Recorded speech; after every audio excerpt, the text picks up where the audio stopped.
তখন নবী ডাক দিয়া কই ওমর আমি এই মুহূর্তে আমার একটা পাগলার কথা স্মরণ কইরা কান্দে।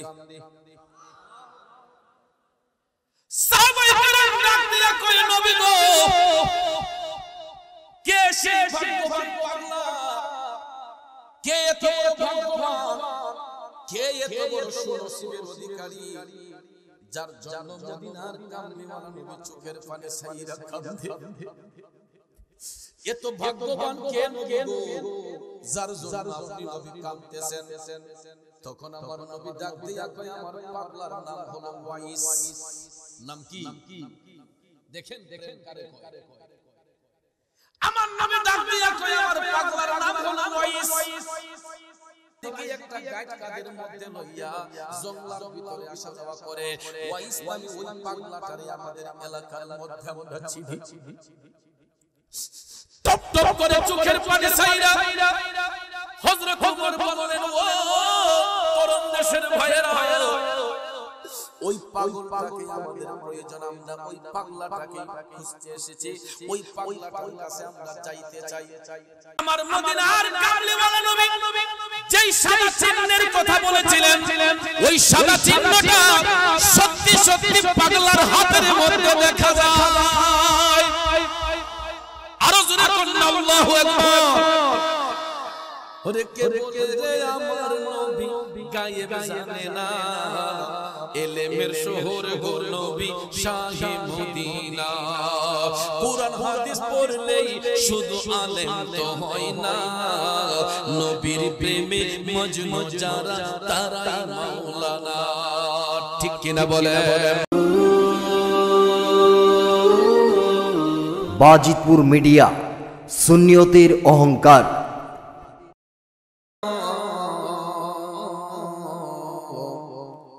রহমাতাল লিল আলামিন। আল্লাহুম্মা সাল্লি সাইয়্যিদিনা মাওলানা মুহাম্মদ ওয়া আলা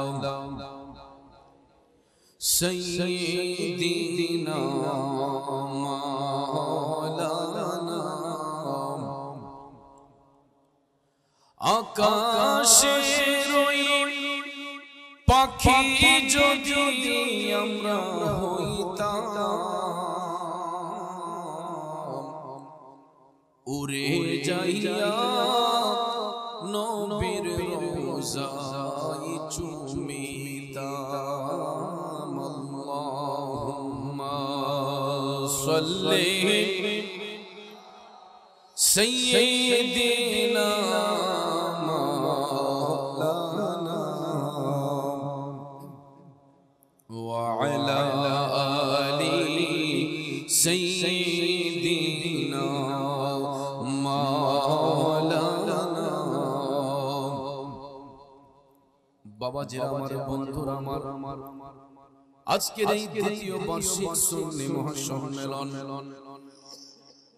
ঐতিহ্যবাহী পঞ্চানপুর সাতবাড়ি যুবক ও প্রবাসী ভাইদের উদ্যোগের সম্মেলন।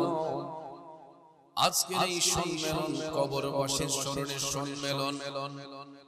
বাবাজিরা কবরবাসী হইলেন কারা? আজকে তারাই কবরের বাসিন্দা। সম্পর্কে কারো বাবা, কারো মা, কারো দাদা, কারো দাদি, পাড়া প্রতিবেশী, ইষ্টি গোষ্ঠী। ঠিক কিনা বলুন? একটু ভাইবা দেখেন, গত প্রথম বার্ষিক মাহফিলে হয়তো এই জান্নাতের বাগানে অনেকেই ছিলেন। আজকের দ্বিতীয় বার্ষিক মাহফিলে অনেকেই আমাদেরকে ছেড়ে অন্ধকার কবরে। বাজান আমার, বন্ধুরা আমার, আগামী তৃতীয় বার্ষিক মাহফিল আগার আসে। আগামী তৃতীয় বার্ষিক মাহফিল আসার আগে আমি চৌধুরী চলে যেতে পারি, আপনি চলে যেতে পারেন। কারণ যখন মৃত্যুর ফেরেশতা মালাকুল মউত আজরাইল হাজির হয়ে যাইব, একটা সেকেন্ডের অনুমতি কাউকে দিবে না। কথা বলেন ঠিক কিনা? মৃত্যু যখন হয়ে যাবে আমাকে আপনাকে খাটিয়ার উপর শোয়াইয়া এমন একটা স্টেশনে নিয়ে যাওয়া হবে, যেই স্টেশনে গাড়িটা পার্কিং কইরা 3.5 হাত কবরের ভিতরে আমাদেরকে দাফন করিয়া যার যার মতো করে সবাই আপন আপন বাড়িতে চলে যাবে। কথা বলেন ঠিক না বেঠিক? চিন্তা করে দেখেন আমার ভাইরা, এই যে জান্নাতের বাগানে আমরা বসলাম, একজন আরেকজনের সামনাসামনি বসেছি, কাঁধে কাঁধ মিলিয়ে বসেছে, এক ভাই আরেক ভাইকে মনের কথা খুইলা বলতে পারে।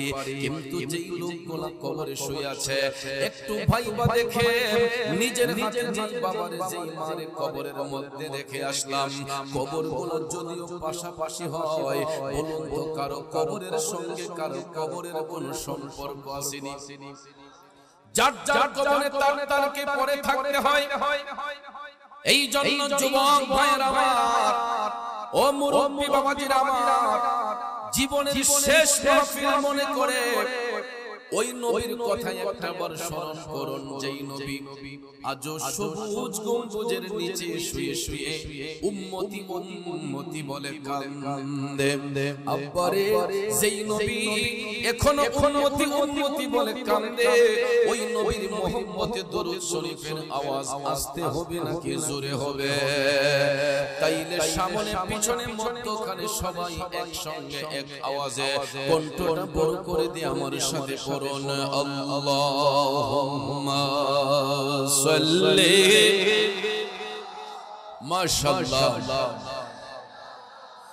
মাওলানা মুহাম্মদ ওয়া আলা আলি সাইয়্যিদিনা মাওলানা।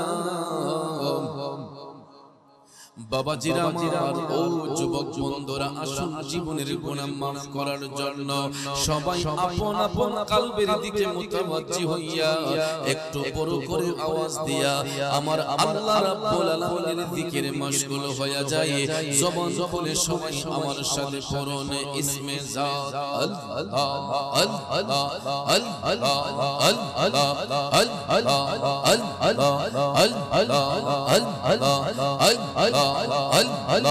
আই মোহাম্মদ কামলি ওয়ালা আই রে আমার বুকে আই মোহাম্মদ কামলি ওয়ালা বুকে আয় ডাকে যে তোর পাগলেরা কান্দে, যে তোর আশিকেরা সাথে দে মোর গলি যায়। আই মোহাম্মদ কামলি ওয়ালা আই রে আমার বুকে আয়। আল্লাহ আল্লাহ আল্লাহ আল্লাহ আল্লাহ আই মোহাম্মদ মদিনা ওয়ালা আই রে আমার বুকে আয়। মাশাআল্লাহ আল্লাহ আল্লাহ আল্লাহ আল্লাহ।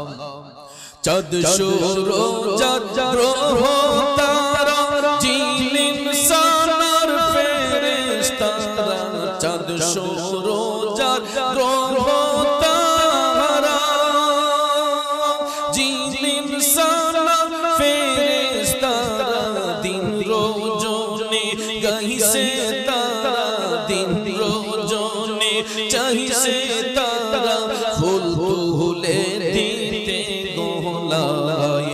আই মোহাম্মদ মামলি ওয়ালা আই রে আমার বুকে আয়। আল্লাহ আল্লাহ আল্লাহ আই মোহাম্মদ মদিনা ওয়ালা আই রে আমার বুকে আয়। মাশাআল্লাহ আল্লাহ আল্লাহ আল্লাহ ফকির দরবেশ বাদশা ওলি মওলার জিকির করে সবই, ফকির দরবেশ বাদশা ওলি মাশাআল্লাহ মারহাবা মওলার জিকির করে সবই, কান্দে লইয়া বিকার জুলি কান্দে নিরালাই আই মোহাম্মদ কামলি ওয়ালা আই রে আমার বুকে আই আল্লাহ আল্লাহ আল্লাহ আল্লাহ আল্লাহ আল্লাহ আই মোহাম্মদ কামলি ওয়ালা আই রে আমার বুকে আই মাশাআল্লাহ মারহাবা আই মোহাম্মদ মদিনা ওয়ালা আই রে আমার বুকে আই আল্লাহ আল্লাহ আল্লাহ আল্লাহ আল্লাহ লা ইলাহা ইল্লাল্লাহ মুহাম্মাদুর রাসূলুল্লাহ সাল্লাল্লাহু আলাইহি ওয়াসাল্লাম একটা জবান বন্ধ রাখবেন না জবান খুলে উচ্চ স্বরে বলুন আল্লাহু আকবার আর একটু মায়ার স্বরে বলি ইয়া রাসূলুল্লাহ বিসমিল্লাহির রহমানির রহিম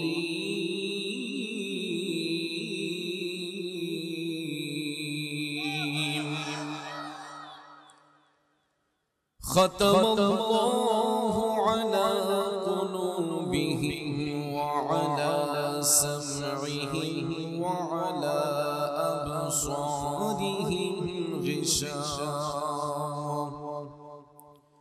ولهم عذاب عظيم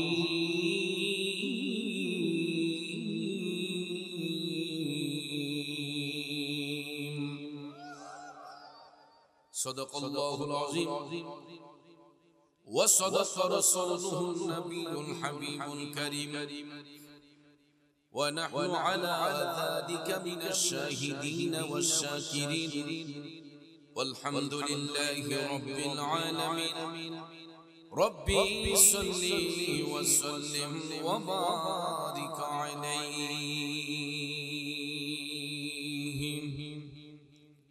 হে রাসূল তোমায় ভালোবাসি অন্তরে শুধু মুখে না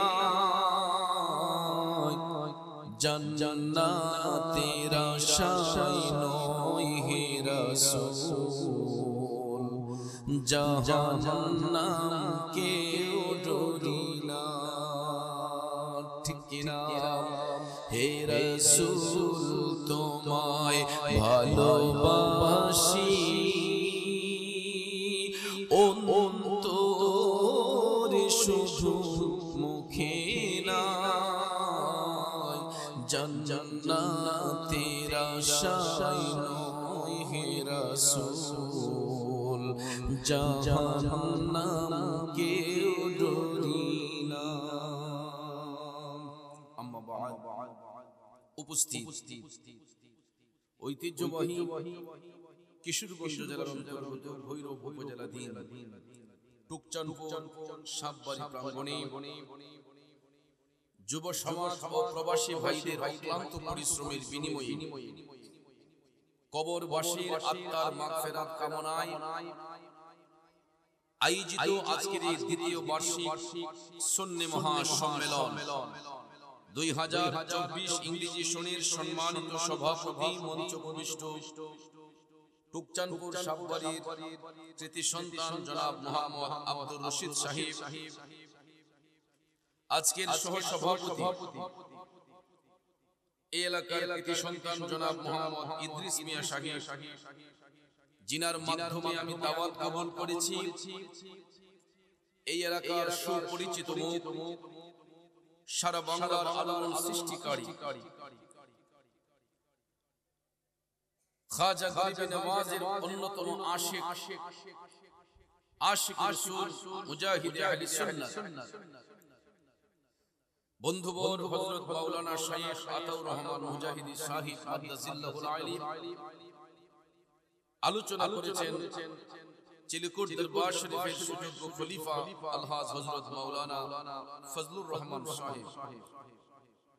আরো রয়েছেন হযরত মাওলানা তাজুল ইসলাম সাহেব, হাফেজ কারি নুরুল ইসলাম সাহেব, হাফেজ মোহাম্মদ হেলালউদ্দিন সাহেব। নাত মুস্তাফা পরিবেশন করেছেন হাফেজ হাবিবুর রহমান সহ। আজকের সম্মানিত মাহফিল পরিচালনায় যিনি রয়েছেন হযরত মাওলানা হাফেজ আসাদুজ্জামান সাহেব সহ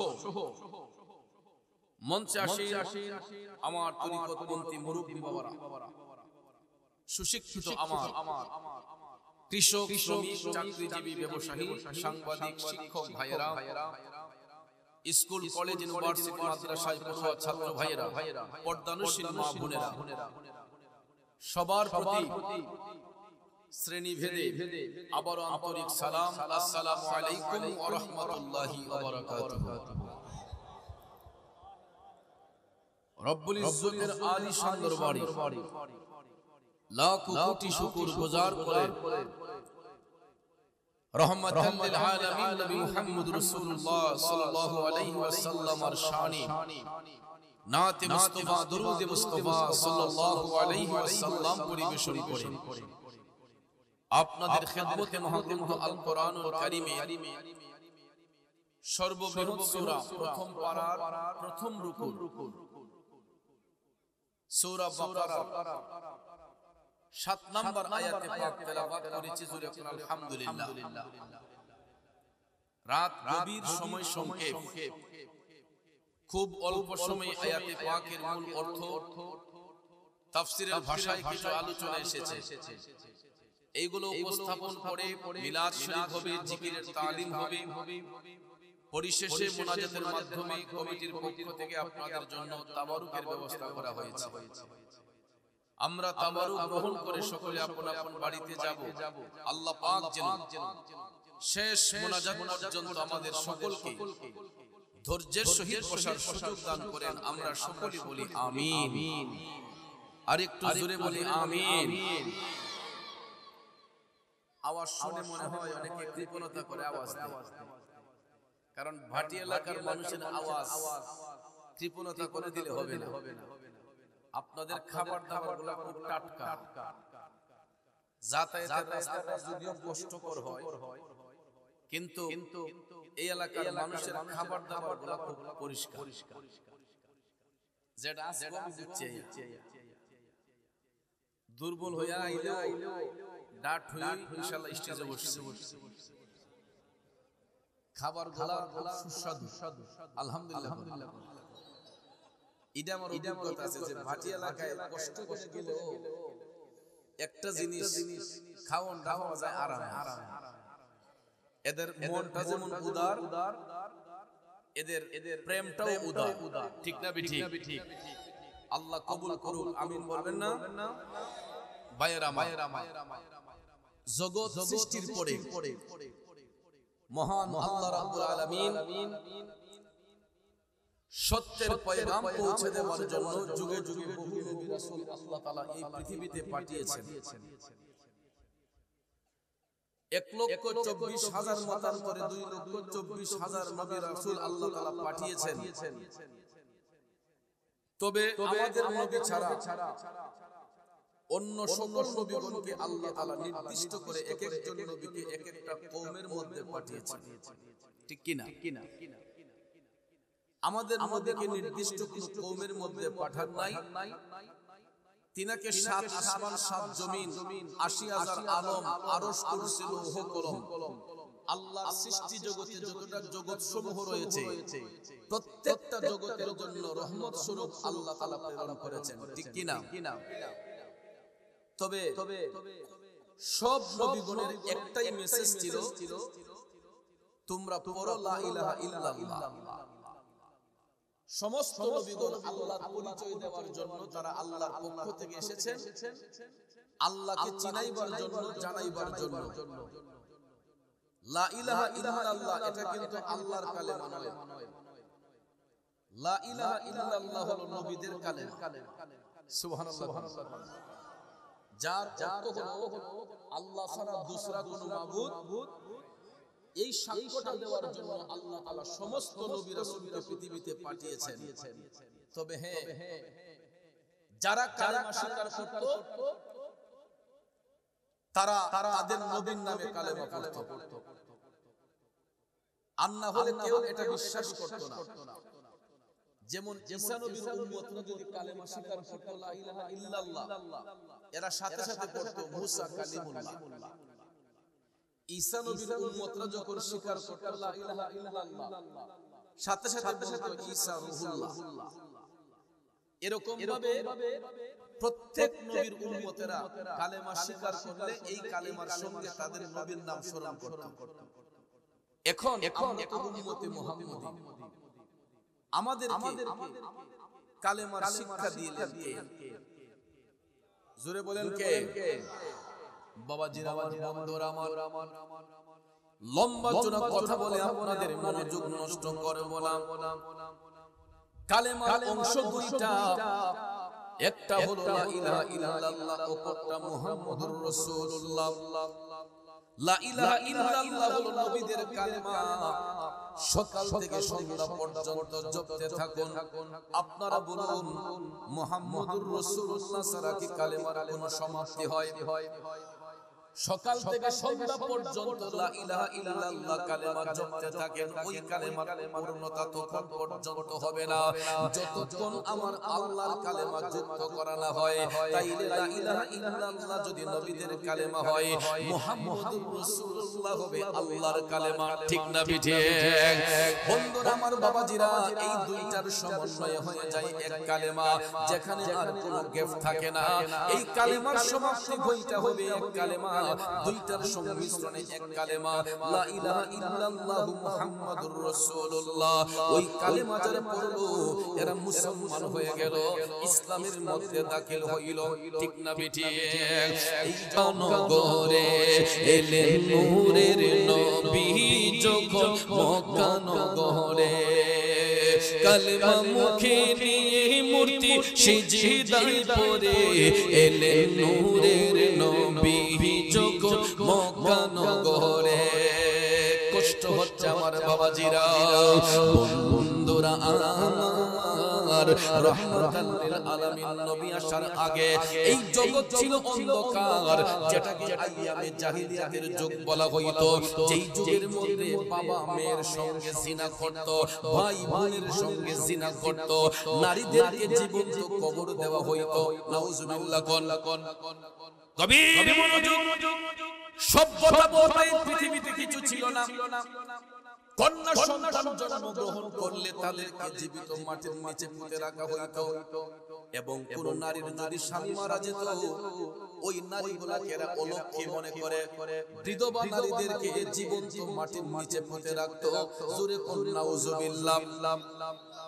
এই দৃশ্যটা এখন পর্যন্ত গেলে আপনারা দেখতে পাবেন।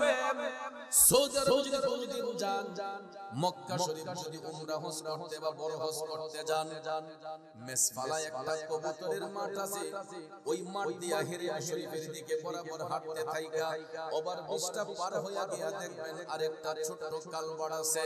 ওই কালভার্টটার ডান পাশে তাকাইয়া দেখবেন একটা জায়গা আছে কোন পর্যন্ত বালি মাখা, আর ওই জায়গার মধ্যে গিয়ে দেখবেন গুল গুল কিছু কবরের চিহ্ন আছে। এই কবরগুলোকে বলা হয় জিন্দা কবর। কি কবর? ওই কবরগুলোকে বলা হয় জিন্দা কবর।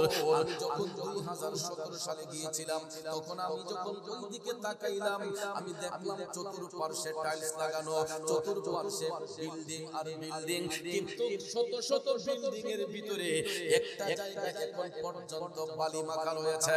আমি একজনকে জিজ্ঞেস করলাম, ভাইয়া এই জায়গাটা এখন পর্যন্ত টাইলস লাগানো হয় না কেন?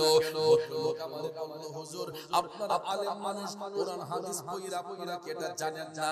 আমি বলছি, ভাই আমার আসলে ধারণা নেই। তো এই ভদ্রলোক কই, হুজুর এই জায়গাটা কিয়ামত পর্যন্ত হেরেম শরীফের কাছে এই রকম ভাবেই থাকবে, কারণ এই জায়গাটা হলো জিন্দা কবর। রাসূল নিষেধ করেছেন ওই জায়গাটা লেভেল না করার জন্য, টাইলস লাগানোর জন্য এবং পাক্কা করার জন্য আমার নবী নিষেধ করে গিয়েছিলেন। কেননা পৃথিবীর মানুষ যাতে দেখা বুঝতে পারে জাহিলি যুগে ওই মানুষগুলো মানুষগুলা কেমন অত্যাচার নির্যাতন নারীদের উপর করত। এই জন্য যে গুরুগুল কবরগুলা দেখা যায়, এইগুলা হচ্ছে বিধবা নারীদের কবর। যেই নারীদের স্বামী মারা যাইতো এদেরকে অলক্ষী মনে করে এই কবরের ভিতরে জীবিত মাটির নিচে চাপ দিয়ে রাখতো। নাউজুবিল্লাহ, কি বলবেন না? এই অত্যাচারকে দূরীভূত করার জন্য, এই নিপীড়নকে দূরীভূত করার জন্য আল্লাহ রাব্বুল আলামিন নূরের নবীকে রাহমাতাল লিল আলামিন রূপে পৃথিবীর মধ্যে পাঠাইলেন। আমার নবী যখন আসলেন ওই নূরানি জবান মোবারক থেকে কালেমার দাওয়াত যখন দিতে লাগলেন, তখন ভাইয়েরা আমার অনেক বেদিনরা দিনের মধ্যে এসেছে, অনেক কাফির মুশরিকরা কালেমা পড়ে মুসলমান হয়েছে। কিন্তু আফসোস হলো আমার নবী ওই কালেমার দাওয়াত দিয়া প্রথম গিয়েছিলেন আবু জেহেলের কাছে, নবীজির চাচা আবু জেহেলের কাছে। আব্বারে, আমার নবী মুস্কি হাইসা গিয়া বলতেছেন আবু জেহেলকে যে চাচা আপনি কালেমা পড়ুন, এই কালেমা সত্য বানে। আবু জেহেল ডাক দিয়া কয় ভাতিজা, তোমার এই কালেমা যে সত্য কালেমা, এটার কি প্রমাণ তোমার কাছে আছে? মুখে মুখে তুমি বলতেছো এটা সত্য কালেমা, আমি এটা বিশ্বাস করি না, আগে এটার সত্যতা তুমি আমাকে দেখাও। দয়াল নবী মুস্কি হাইসা বললেন চাচা এই সত্য কালেমার কি প্রমাণ আপনার দরকার? কোন ডকুমেন্টটা দিলে আপনি বিশ্বাস করবেন এই কালেমা সত্য কালেমা? তখন আবু জেহেল ডাক দিয়া কয়, তুমি যদি আসমানের চন্দ্রটা দুই টুকরা কইরা দেখাইতে পারো তাইলে আমি মনে করব তোমার এই কালেমা সত্য কালেমা। আমার নবী আপনার নবী মুস্কি হাইসা কয় চাচা গো, চন্দ্র দুই টুকরা হইলেই কি আপনি কালেমা পড়বেন? আবু জেহেল কয় আগে দেখাও। আপনারা বলেন আমার নবী দেখাতে পারবে কি পারবে না? আরো জোরে কোন পারবে কি পারবে না? এই বিশ্বাস কার কার আছে দুইটা হাত তুলে দেখাই। নারায়ে তাকবীর, নারায়ে রিসালাত, আহলে সুন্নাত ওয়াল জামাত। আবু জেহেল ने भी कहा चांद दो टुकड़े करके वो भी करके दिखाया है, वो नबी हमारा है। अबू जहल ने भी कहा चांद दो टुकड़े करके वो भी करके दिखाया है, वो नबी हमारा है। जिसका कोई सानी नहीं वो नबी हमारा है। খারাপ লাগতেছে আমার বাবাজিরা, বন্ধু মিস্টার আবু জেহেল আমার নবীর সামনে দাঁড়ানো রাহমাতাল লিল আলামিন নবী চাঁদের দিকে ইশারা কইরা হাত মুবারক উঠাইয়া আমার মদিনার কামলিওয়ালা নবী নূরের নবী মায়ার নবী চাঁদের দিকে ইশারা করতে দেরি হয়েছে গো, আসমানের চন্দ্রটা দুই টুকরো হইতে দেরি করে নাই। سيفي شجرون الحجر شق القمر بإشارته الله الله الله الله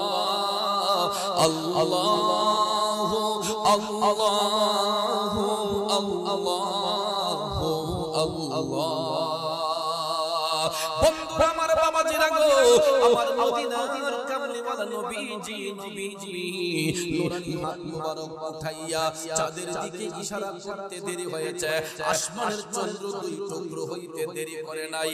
আবু জেহেল দেখছে কথা কোন দেখছি নেই। আমার নবী মুস্কি হাইসা বলতেছেন চাচা দেখলেন তো চন্দ্র দুই টুকরা হয়ে গেছে, এবার বলুন কালেমা পড়বেন নে? বেঈমান আবু জেহেল ডাক দিয়া কই ভাতিজা মুহাম্মদ সাল্লাল্লাহু আলাইহি ওয়াসাল্লাম। আবু জেহেল দিয়া কই ভাতিজা আর কত জাদু মন্ত্র করবা তুমি, আর কত জাদুগিরি দেখাইবা?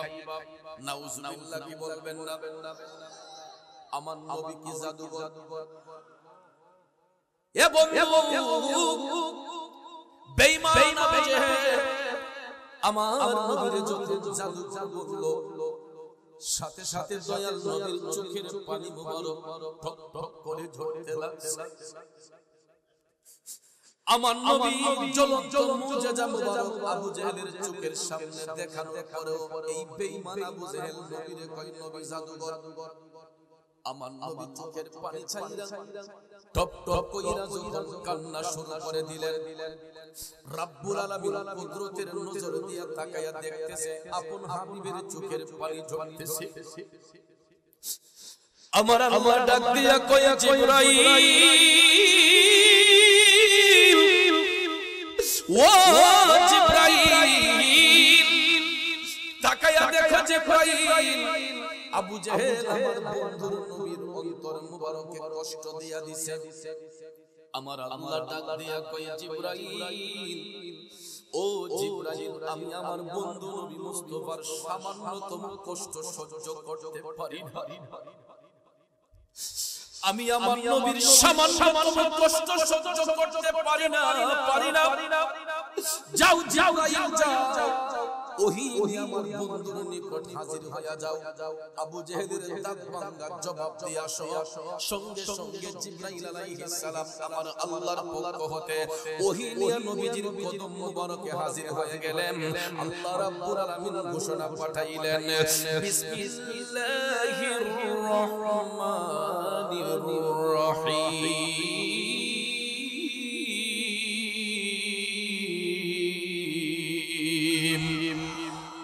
ختم الله على قلوبهم وعلى سمعهم وعلى أبصارهم غشاوة ولهم عذاب عظيم।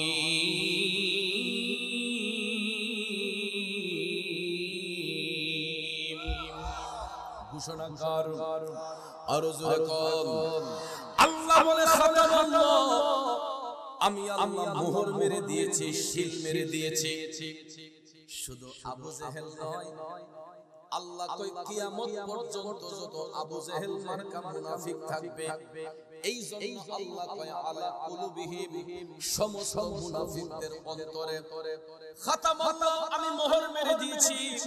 আলা কুলুবিহিম, সমস্ত মুনাফিকদের অন্তরে, ওয়া আলা সামিহিম, তাদের কর্ণসমূহের মধ্যে, ওয়া আলা আবসারিহিম গিশাওয়া, এবং তাদের দৃষ্টি শক্তির মধ্যে। অর্থাৎ বেঈমান মুনাফিক যারা, আবু জেহেল মার্কা মুনাফিক যারা, এরা সত্য জিনিসটা চোখ দিয়া দেখবে, কান দিয়া শুনবে, তারপর অন্তর দিয়া স্বীকার করবে না। এই জন্য আমার আল্লাহ কয় ওয়ালাহুম আযাবুন আযীম। ওই সমস্ত মুনাফিকদের জন্য আমি আল্লাহ যন্ত্রণাদায়ক শাস্তি নির্ধারণ করে রেখেছে। এ টুকচানপুরের বাবাজিরা, এখন আপনারা বলুন, আবু জেহেল মার্কা মুনাফিকরা এখন পর্যন্ত দুনিয়াতে আছে না নাই? এরা অতীতেও ছিল, বর্তমানেও আছে, ভবিষ্যতে থাকবে। যদি আল্লাহর কোরআন সত্য হয়, আল্লাহর কোরআন প্রমাণ করেছে আবু জেহেল মার্কা মুনাফিক যারা হবে, আল্লাহ এদের অন্তরে মোহর মারছে, চোখের মধ্যে মারছে, কানের মধ্যে মারছে। কারণ এরা সত্য জিনিসটা চোখ দিয়া দেখবে, কান দিয়া শুনবে, কিন্তু অন্তর দিয়া এটা স্বীকার করবে না। এই জন্য আল্লাহ কয় আমি তাদের জন্য যন্ত্রণাদায়ক শাস্তি নির্ধারণ করে রেখেছে। বন্ধুরা আমার, বাবাজিরা, এখন আমার প্রশ্ন হলো মুনাফিক কারা? আপনারা ভালো করে শুনবেন। মুনাফিক কিন্তু হিন্দুদের মধ্যে হয় না, খ্রিস্টানদের মধ্যে হয় না, বৌদ্ধদের মধ্যে হয় না, ইহুদিদের মধ্যে হয় না। তাইলে কারা হয়? মুসলমানদের মধ্যে কিছু সংখ্যক লোক। ঠিক না ঠিক? মুসলমান, হিন্দু, বৌদ্ধ, খ্রিস্টানের মধ্যে হয় না। বলতে পারেন চৌধুরী সাহেব এটা কেন? কারণ হিন্দু, বৌদ্ধ, খ্রিস্টান, ইহুদি, নাসারা এরা এমনিতেই বেদিন, এরা দিনের বাইরে, এরা এমনি বেঈমান, কথা কোন ঠিক কিনা? এরা বেদীন, কিন্তু ভাইরা আমার দ্বীন ইসলাম গ্রহণ করে ইসলামের সুশীতল ছায়ায় আয়েশা ইসলামের মধ্যে যারা ষড়যন্ত্র করে ফাটল ধরাইতে চায় এরাই হবে মুনাফিক, এরাই হবে বেঈমান, কথা কোন ঠিক কিনা? এই জন্য আমার ভাইরা ভাইরা আবু জেহেল মার্কা বেঈমান যারা এরা আল্লাহকে কষ্ট দেয়, এরা নবীরে কষ্ট দেয়, আর মুমিন যারা হয় এরা সব সময় আল্লাহ রাসূলের গোলামিতে মশগুল হয়, কথা কোন ঠিক কিনা? এই জন্য কবি বলেছেন ওরে বিয়াদবে রাসূল যারা নবীর দেখা পাবে না, গোলামে রাসূল হইবে যারা নবীজি তাদের বলবেন না, ঠিক না ঠিক? বন্ধুরা আমার বাবাজিরা, এখন প্রশ্ন করতে পারেন হুজুর আপনি তো গোলামে রাসূল হইবে যারা রাসূল তাদের বলবেন না, আপনি আশিকে রাসূল বলেন নাই কেন? বাবাজিরা আমার এই কারণে বলি নাই, আমাদের মধ্যে অযোগ্য নাচিস ব্যক্তিদের নামের আগে আশিকে রাসূল কথাটা বেমানা। এ বন্ধুরা বাবাজিরা, ডক্টরেট ডিগ্রি অর্জন না করে কেউ যদি নামের আগে ডাক্তার লেখায় মানাইবনি, হ্যাঁ এফআরসিএস না হইয়া যদি কেউ নামের আগে এফআরসিএস ডাক্তার লেখায় এমবিবিএস লেখায় মানানসই হবেনি। আব্বারে ডিগ্রি লাগাইতে গেলে অনেক পরিশ্রম করতে হয়, এমবিবিএস ডাক্তার হইতে গেলে দেখবেন কঠোর সাধনা করতে হয়, অনেক পড়াশোনা করতে হয়, এফআরসিএস ডাক্তার হইতে গেলে অনেক পড়াশোনা করতে হয়, দিনরাত খাটনি দিয়ে পড়াশোনা করতে হয়, বিসিএস পরীক্ষা দিতে হয়, অনেক পরিশ্রম করে এই ডিগ্রিগুলো অর্জন কইরা নামের আগে এমবিবিএস ডাক্তার, গাইনি বিশেষজ্ঞ ডাক্তার, অর্থোপেডিক ডাক্তার, ঠিক কি না? এইগুলা সাধারণত ব্যক্তির নামে হয় না, যারা ডিগ্রি অর্জন করেছেন তাদের নামের আগে এই সমস্ত লোকগুলো আসে। তো আশিকে রাসূল এটা এমন একটা লোক, এই লোকটা আমার আপনার নামের আগে বেমানান, কারণ আশিকে রাসূল ওই সমস্ত ব্যক্তিরা হবে যারা চোখ খোলা অবস্থায় আমার নবীরে দেখে, চোখ বন্ধ করে আমার নবীরে দেখে। আব্বারে আশিকে রাসূল যারা হবে এরা একটা মুস্তাহাব আমল বাদ দিতে পারে না। আমাদের রাসূলের কোন গোলাম বলে স্বীকার করেন নাই, আমরা আশিক হইলাম কখন? আগে গোলামি করতে হবে, ঠিক না ঠিক? আমার নামের আগে যদি কেউ আশিকে রাসূল লেখে আমি বিরোধিতা করি, কারণ আমি তো এটার যোগ্য নই, আমি তো এখন নবীর গোলামি করতেছি। রাসূল যদি আমারে গোলাম বইলা স্বীকার করে তাইলে অটোমেটিক একদিন আশিকের খাতায় নাম আসবে, ঠিক না ঠিক?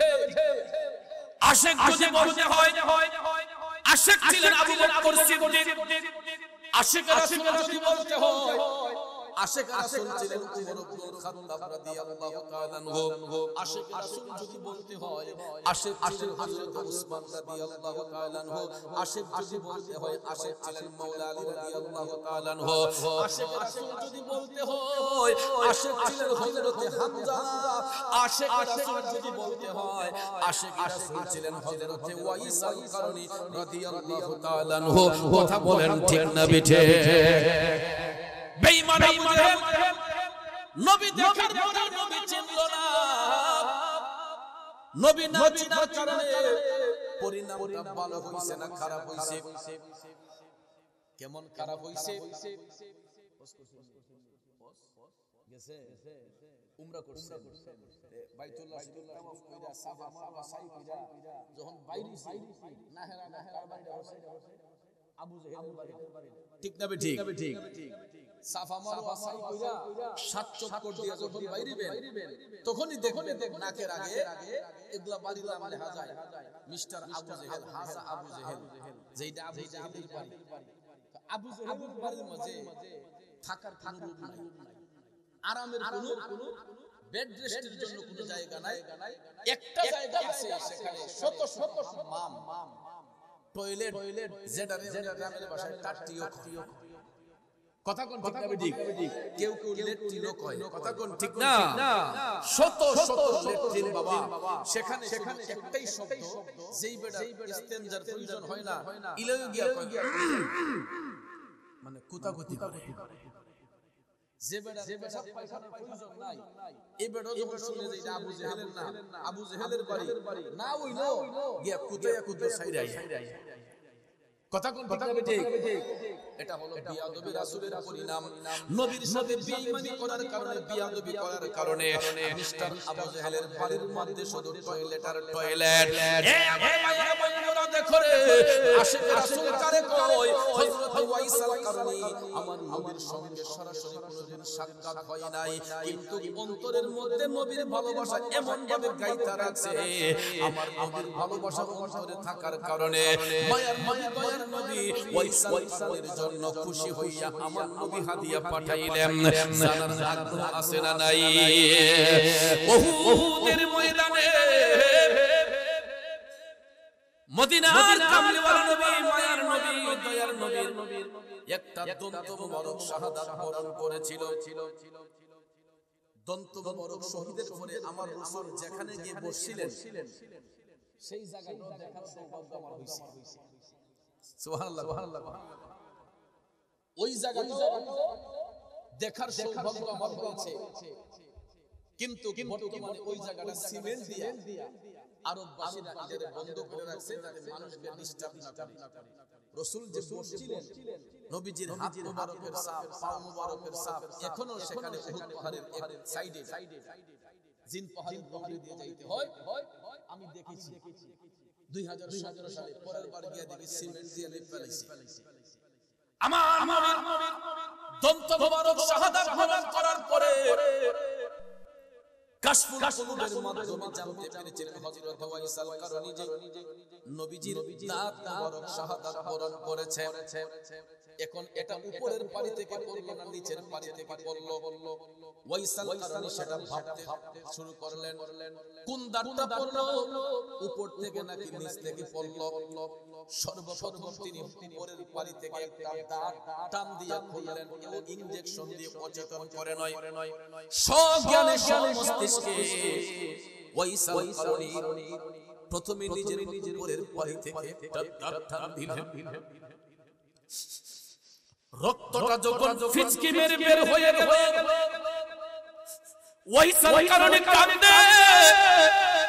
না জানা করনি বনে হযরত ওয়াইসাল করনি বনে পায়া নবী को एक दात पर पाया नबी को एक दात पर उनको 32 घराना खोलोगे इश्क नबी दिल में पैदा करो क्या रसूल खुदा को भूलोगे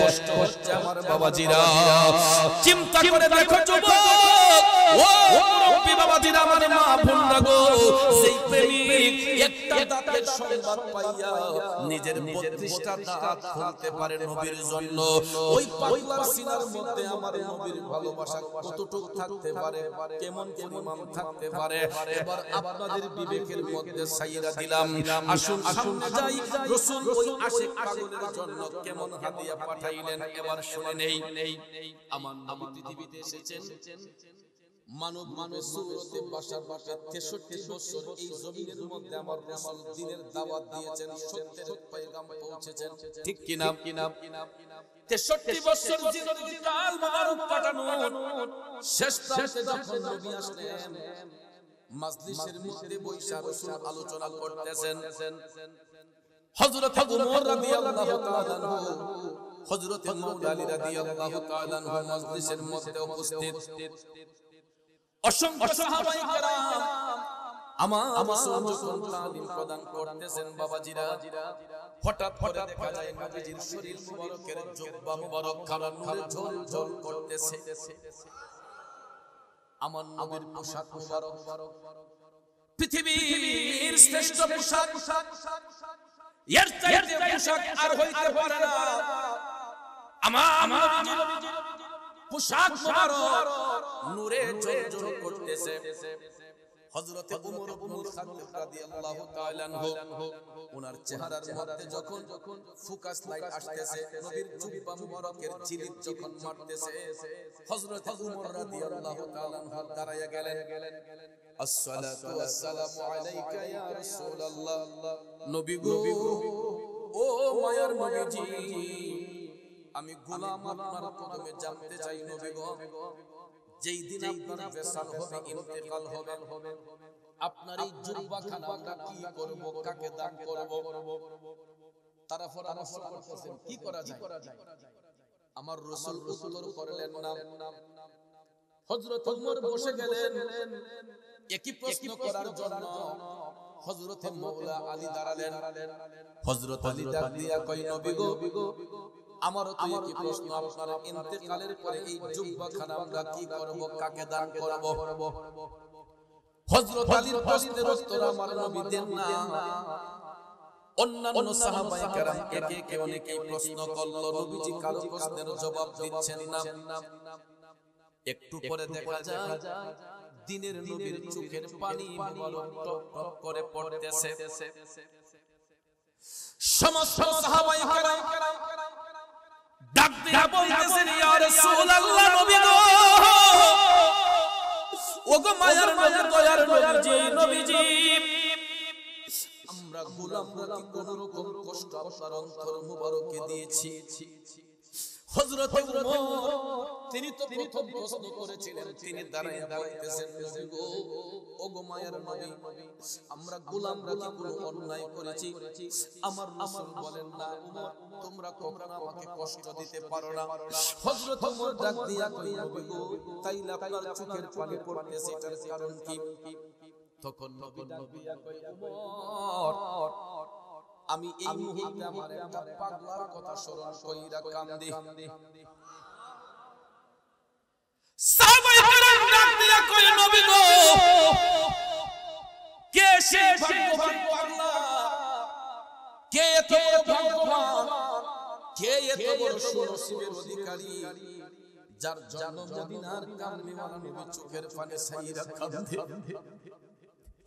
এত ভাগ্যবান কে নবী গো, যার জন্য আপনি নবী কাঁদতেছেন? তখন আমার নবী ডাক দিয়া কয়, আমার পাগলার নাম হলো ওয়াইস। নাম কি? দেখেন দেখেন কারে কয়। আমার নবী ডাক দিয়া কয়, আমার পাগলার নাম হলো ওয়াইস। সেই আমিন দেশের অন্তরালে নির্জন একটা এলাকায় করণ দেশে বাস করে। রাসূল তখন ডাক দিয়া কয়, ওমর, আমার ইন্তেকালের পরে আমার এই জুব্বা নিয়ে তোমরা কখনো টানা হেসরা করবা না।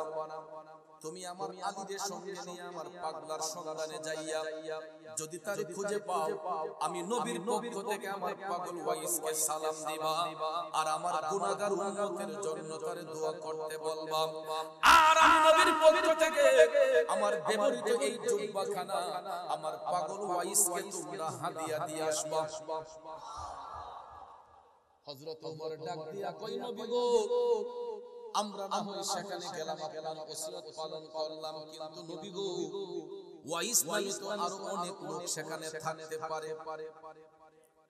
যেমন টুকসানপুরে যদি উত্তর পাড়ায় একজন আব্দুল করিম থাকে, পশ্চিম পাড়ায় একজন আব্দুল করিম থাকতে পারে কিনা?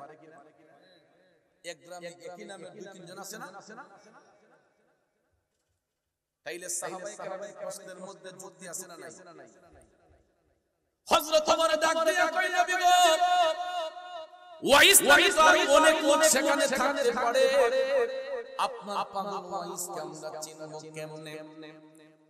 এখন ভাইয়ার আমার নবীর সঙ্গে তো সরাসরি কোনদিন ওয়াইসের কারণে সাক্ষাৎ হয় নাই, নবী তো সরাসরি কোনদিন দেখেন নাই। এই অবস্থায় সাহাবায়ে কেরাম জানতে চাইলেন, নবী গো, তারে চিনব কেমনে? এখন আপনারা বলুন, আমার দয়াল নবী চিনাইতে পারবে কি পারবে না? এই ক্ষমতা রাসূলকে আমার আল্লাহ দিছে কি দিছে না? কেমনে দিল দেখেন। আমার নবী ডাক দিয়া কই, ওয়াইস নামে কোন ব্যক্তিকে যদি সেখানে খুঁজে পাও, তোমরা দেখবা এত সহজে সে তার পরিচয় দিবে না, এত সহজে তার পরিচয় দিবে না। তবে তোমরা একটা জিনিস লক্ষ্য করে দেখবা, তার ডান হাতটা মুঠ করা থাকবে।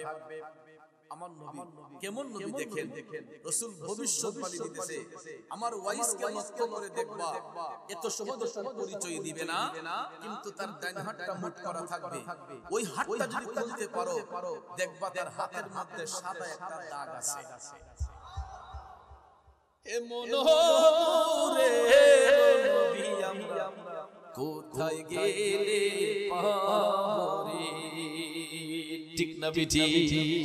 আমরা কেমন নবীর উম্মত, ও চাঁদপুরের বাবাজিরা, রাসূল এই চিহ্নের কথা বলে দিলেন, সাহাবায়ে কেরাম শান্তিত হয়ে গেলেন, তাদের ঈমান মজবুত, তারা নবীকে বিশ্বাস করেন, ঠিক কি না? নবীর কথার মধ্যে শ্রদ্ধাশীল হইয়া হযরত ওমর, হযরত মাওলা আলী তারা যার যার বুঝ পায়া যার যার বাড়িতে চলে গেলেন। এরপর থেকে দিন যায় রাত যায়, দিন যায় রাত যায়, যাইতে যাইতে যাইতে তারা আমার নবীর গোলামি করতেছেন।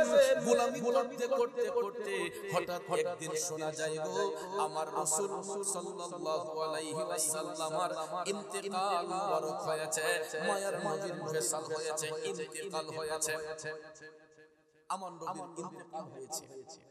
এখন আপনারা বলুন, রাসূল মারা জিন্দা, জিন্দা নবীর আবার ইন্তেকাল হয় কেন? বিষয় আছে না? ফেস বাংলা লাগনি না, ফেস না হল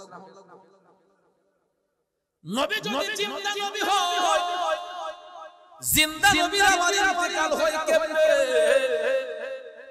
বায়ারা বায়ারা বায়ারা, এই কথাটা লা মাযহাবি যারা, সালাফি যারা, এরা আপনাদেরকে বই না আটকায়া দিব, যে কোরআনের আয়াত দিব, ইন্নাকা মাইয়িতুন ওয়া ইন্নাহুম মাইয়িতুন, যে আপনিও রাসূলকে বলবেন যে আমি মরণশীল, তুমিও মরণশীল।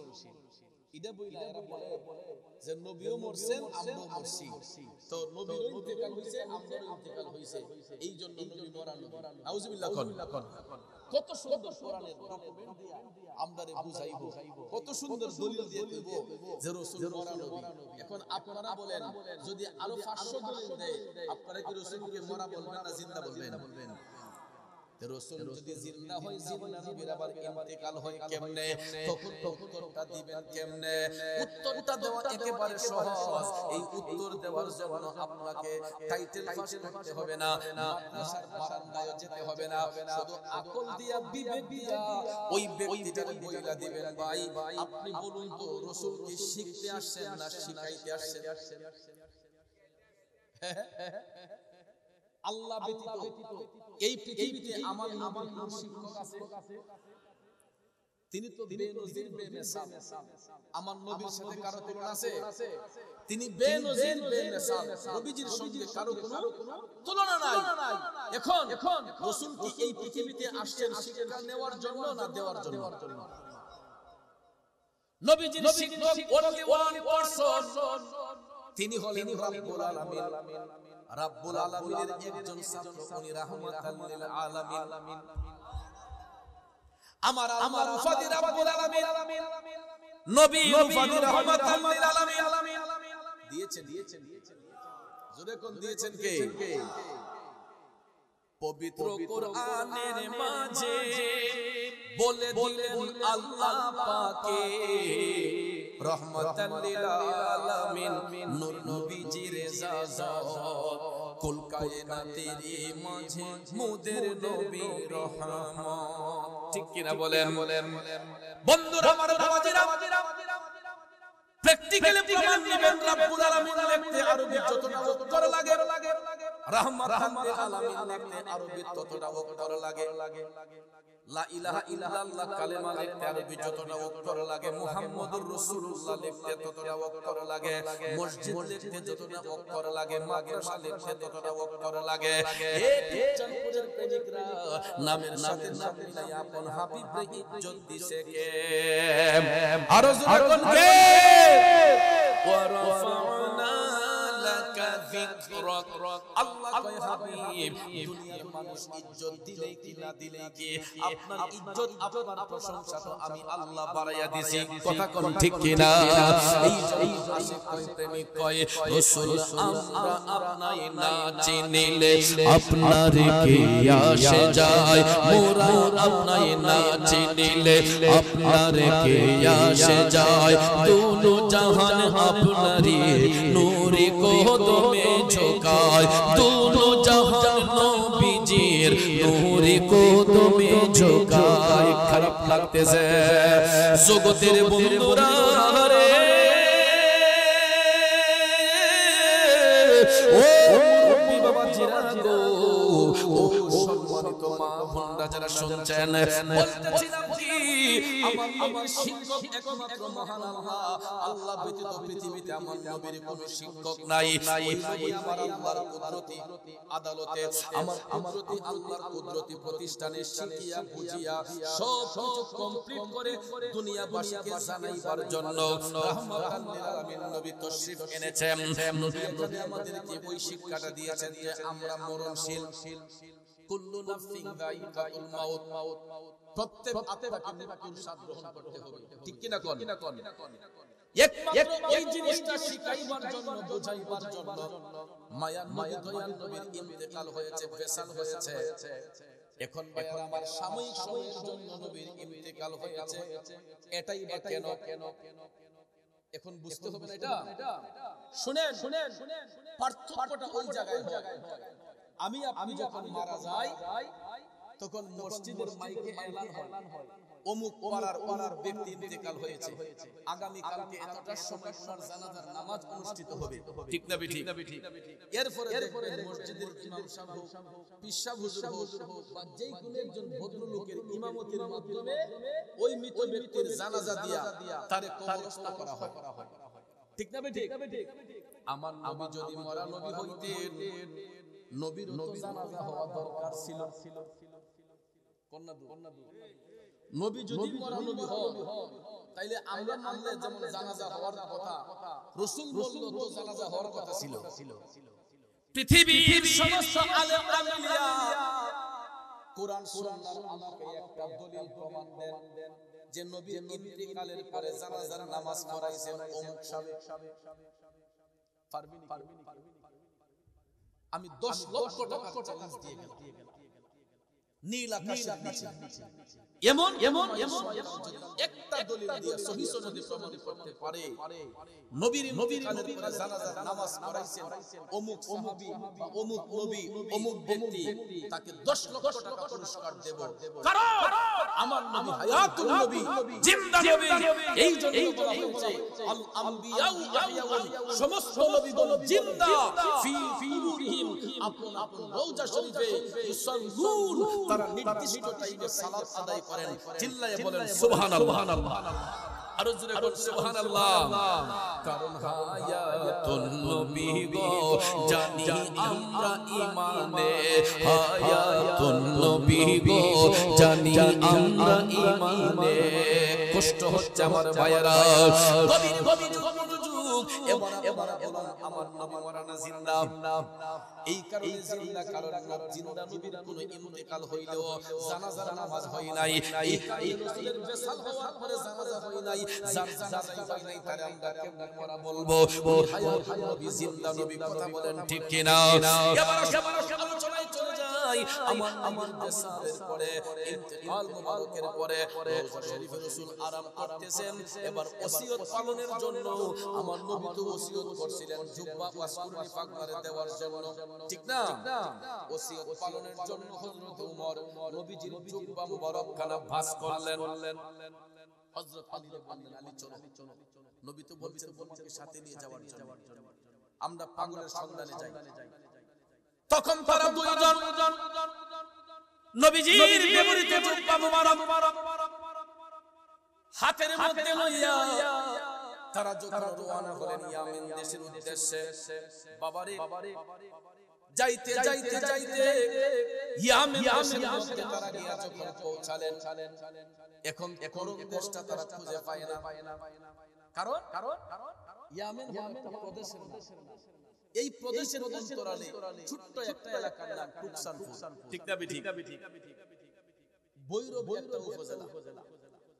এই উপজেলার অধীনে এমনও গ্রাম আছে আপনারা টুকসানপুরের মানুষও জানেন না, আছে না?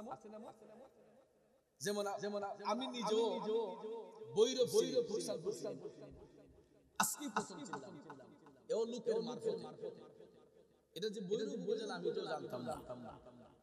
তো এরকম ভাবে ভৈরব একটা উপজেলা, আপনারা টুকসানপুরের মানুষ, এই উপজেলার অধীনে এমনও গ্রাম আছে এই উপজেলার মানুষ জানেন না, আছে না?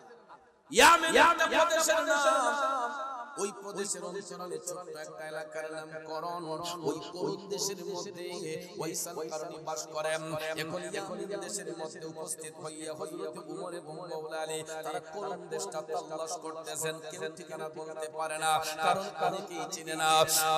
ঠিকানা তালাশ করতে একদিন দেখা যায় বিরাট বড় একটা মাজলিসের মধ্যে তারা বসা, অনেক এই মাজলিসে হযরত ওমর ওয়াজ করতেছেন, মাওলা আলী ওয়াজ করতেছেন। সুবহানাল্লাহ। তো হযরত আলী তিনি তো বেলায়েতের বাদশা, কথা কোন ঠিক না? মাওলা আলী বলতেছেন হযরত ওমরকে যে ও আমিরুল মুমিনিন, আমরা এখানে যদি অনেক লোক আছে এখানে তালাশ করে দেখি করণ দেশের কোন ঠিকানা আইছিনি। হযরত ওমর বললেন কথাটা অযৌক্তিক না। তখন হযরত ওমর তিনি বললেন মাজলিসের ভাইয়েরা, ও মাজলিসের ভাইয়েরা, আপনাদের মাজলিসের মধ্যে করণ দেশের কোন লোক এখানে আসছেননি? এমন সময় দেখা যায় 4-5 জন লোক হাত তুললা কই হুজুর আমাদের বাড়ি করণ, আমরা করণ দেশ থেকে আসছি। হযরত ওমর সঙ্গে সঙ্গে তাদেরকে বললেন ভাইয়েরা আপনারা একটু আমাদের কাছে আসেন। এরা ছিল পিছনের সাথে বসা, এদেরকে সামনে আনলেন। সামনে আইয়া হযরত মাওলা আলী বলতেছেন ভাই আপনাদেরকে আমরা এই কারণেই ডাকছি, বলুন তো আপনাদের এলাকায় ওয়াইস নামে কোন লোক বাস করে? এরা কই না হুজুর, ওয়াইস নামে তো কোন লোক আমাদের সমাজে বাস করে। বিষয়টা দুঃখজনক। এই কথা শোনার পরে হযরত ওমর আবার আচ্ছা ভাই ওয়াইস নামে কাউকে আপনাদের এলাকায় চিনেন আপনারা? তখন লোকেরা ডাক দিয়া কয় হুজুর ওয়াইস নামে কোন লোক আমাদের সমাজে বাস করে না, তবে ওই নামের একটা পাগলা আছে আমাদের এলাকার মধ্যে হুজুর, সে তো লোকালয়ের অন্তরালে বাস করে, লোক সমাজে বাস করে না, মানুষের অন্তরালে, লোকালয়ের অন্তরালে। আমাদের এলাকায় নির্জন একটা জঙ্গল আছে, প্রায় সব একটা গায় কাদের মধ্যে হইয়া আসা যাওয়া করে। হুজুর আমাদের কারোর সঙ্গে কথাবার্তা বলে কম, আমাদের কারোর সঙ্গে যোগ জিজ্ঞাসা রাখে না, তাই সবাই দিকে একটা গাইড কাদের মধ্যে লইয়া জঙ্গলার ভিতরে আসা যাওয়া করে। ওই ইসলামী ওই পাগলাটারে আমাদের এলাকার মধ্যে আমরা চিনি। টপ টপ করে চোখের পানি ছাইরা হযরত ওমর বললেন ও করণ দেশের ভাইয়েরা, ওই পাগলটাকে আমাদের প্রয়োজন, আমরা ওই পাগলাটাকে খুঁজতে এসেছি, ওই পাগলাটার কাছে আমরা যাইতে চাই। তখন লোকেরা ডাক দিয়া কই হুজুর করণ দেশে এত লোক থাকতে পাগলার তালাশ করবেন কেন? এই পাগলারে খুঁজবেন কেন? এত মানুষ থিয়া? আসলে মুরব্বির একটা কথা বলে যে যারে চিনে সেই তারে কিনে, মানিকে মানিক চিনে রতনে রতন। এরে টুকসানপুরের ভাই ও ভাজিরা যায়া দেখেন টুকসানপুরের মধ্যে এমন কিছু পাগল আছে, দেখলে হয়তো আমাদের কাছে তারা নোংরা মনে হয়। টুকচানপুরে গিয়া দেখেন, এলাকায় গিয়া দেখেন এমন কিছু পাগল আছে, দেখতে হয়তো তারা নোংরা মনে হয়, আযাব লাগে আমার কাছে। কিন্তু যায়া দেখেন এই নোংরা ব্যক্তিটা আউলা কেসে পাগল বেশে ঘুইরা আমার মাওলার সাথে এমন প্রেমের কালেকশন ফিট করছে যেটা আমরা লেবাস লাগাইও করতে পারি নাই। কথা বলে এই জন্য কোনদিন রাস্তার পাগল দেখলে এদের কাউরে না পছন্দ হইছেন না ভাষাটা আই ফিরে পাগল নিয়ে তামসা করেন না, কারণ কে কোন ভাবে আছে এটা তার মালিকই ভালো। মন ভাঙ্গে না মসজিদ ভাঙ্গে ভাঙ্গে আমার আল্লাহর ঘর এ ভাঙ্গে আমার আল্লাহর ঘর মন মন্দিরে আল্লাহর বাড়ি ব্যথা দিস না তার ভিতর ঠিক না বেঠি আরে মন ভাঙ্গে না মসজিদ ভাঙ্গে ভাঙ্গে আমার আল্লাহর ঘর মন মন্দিরে আল্লাহর বাড়ি ব্যথা দিস না তার ভিতর এ চাঁদপুরের বাবাজিরা রে ও আমার মালিক মালিক সিনে রতন রতন যে চিনে সেই তারে কিনে এইজন্য আব্বা কোন দেশের লোকরা কোন দেশ থেকেও পাগল ভাইস অনেকে চিনতে পারে নাই কিন্তু মদিনার কামলিওয়ালা নবী ঠিকই তারে বন্ধু রূপে গ্রহণ করছে কথা কোন ঠিক কি না এইজন্য আমার ভাইয়ারা আশে কয় মন যদি দিতে হয় নবীকে দিও ভালো যদি বাসতে হয় নবীকে বাসো ঠিক কি না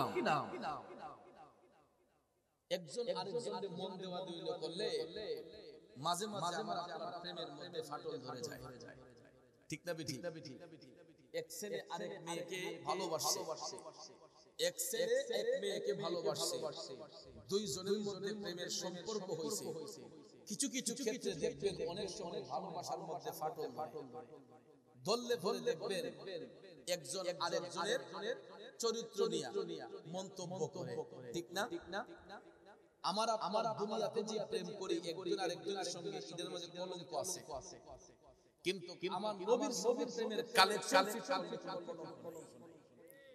এই প্রেম কথা কোন ঠিক কি না এই জন্য যুবক ভাইরা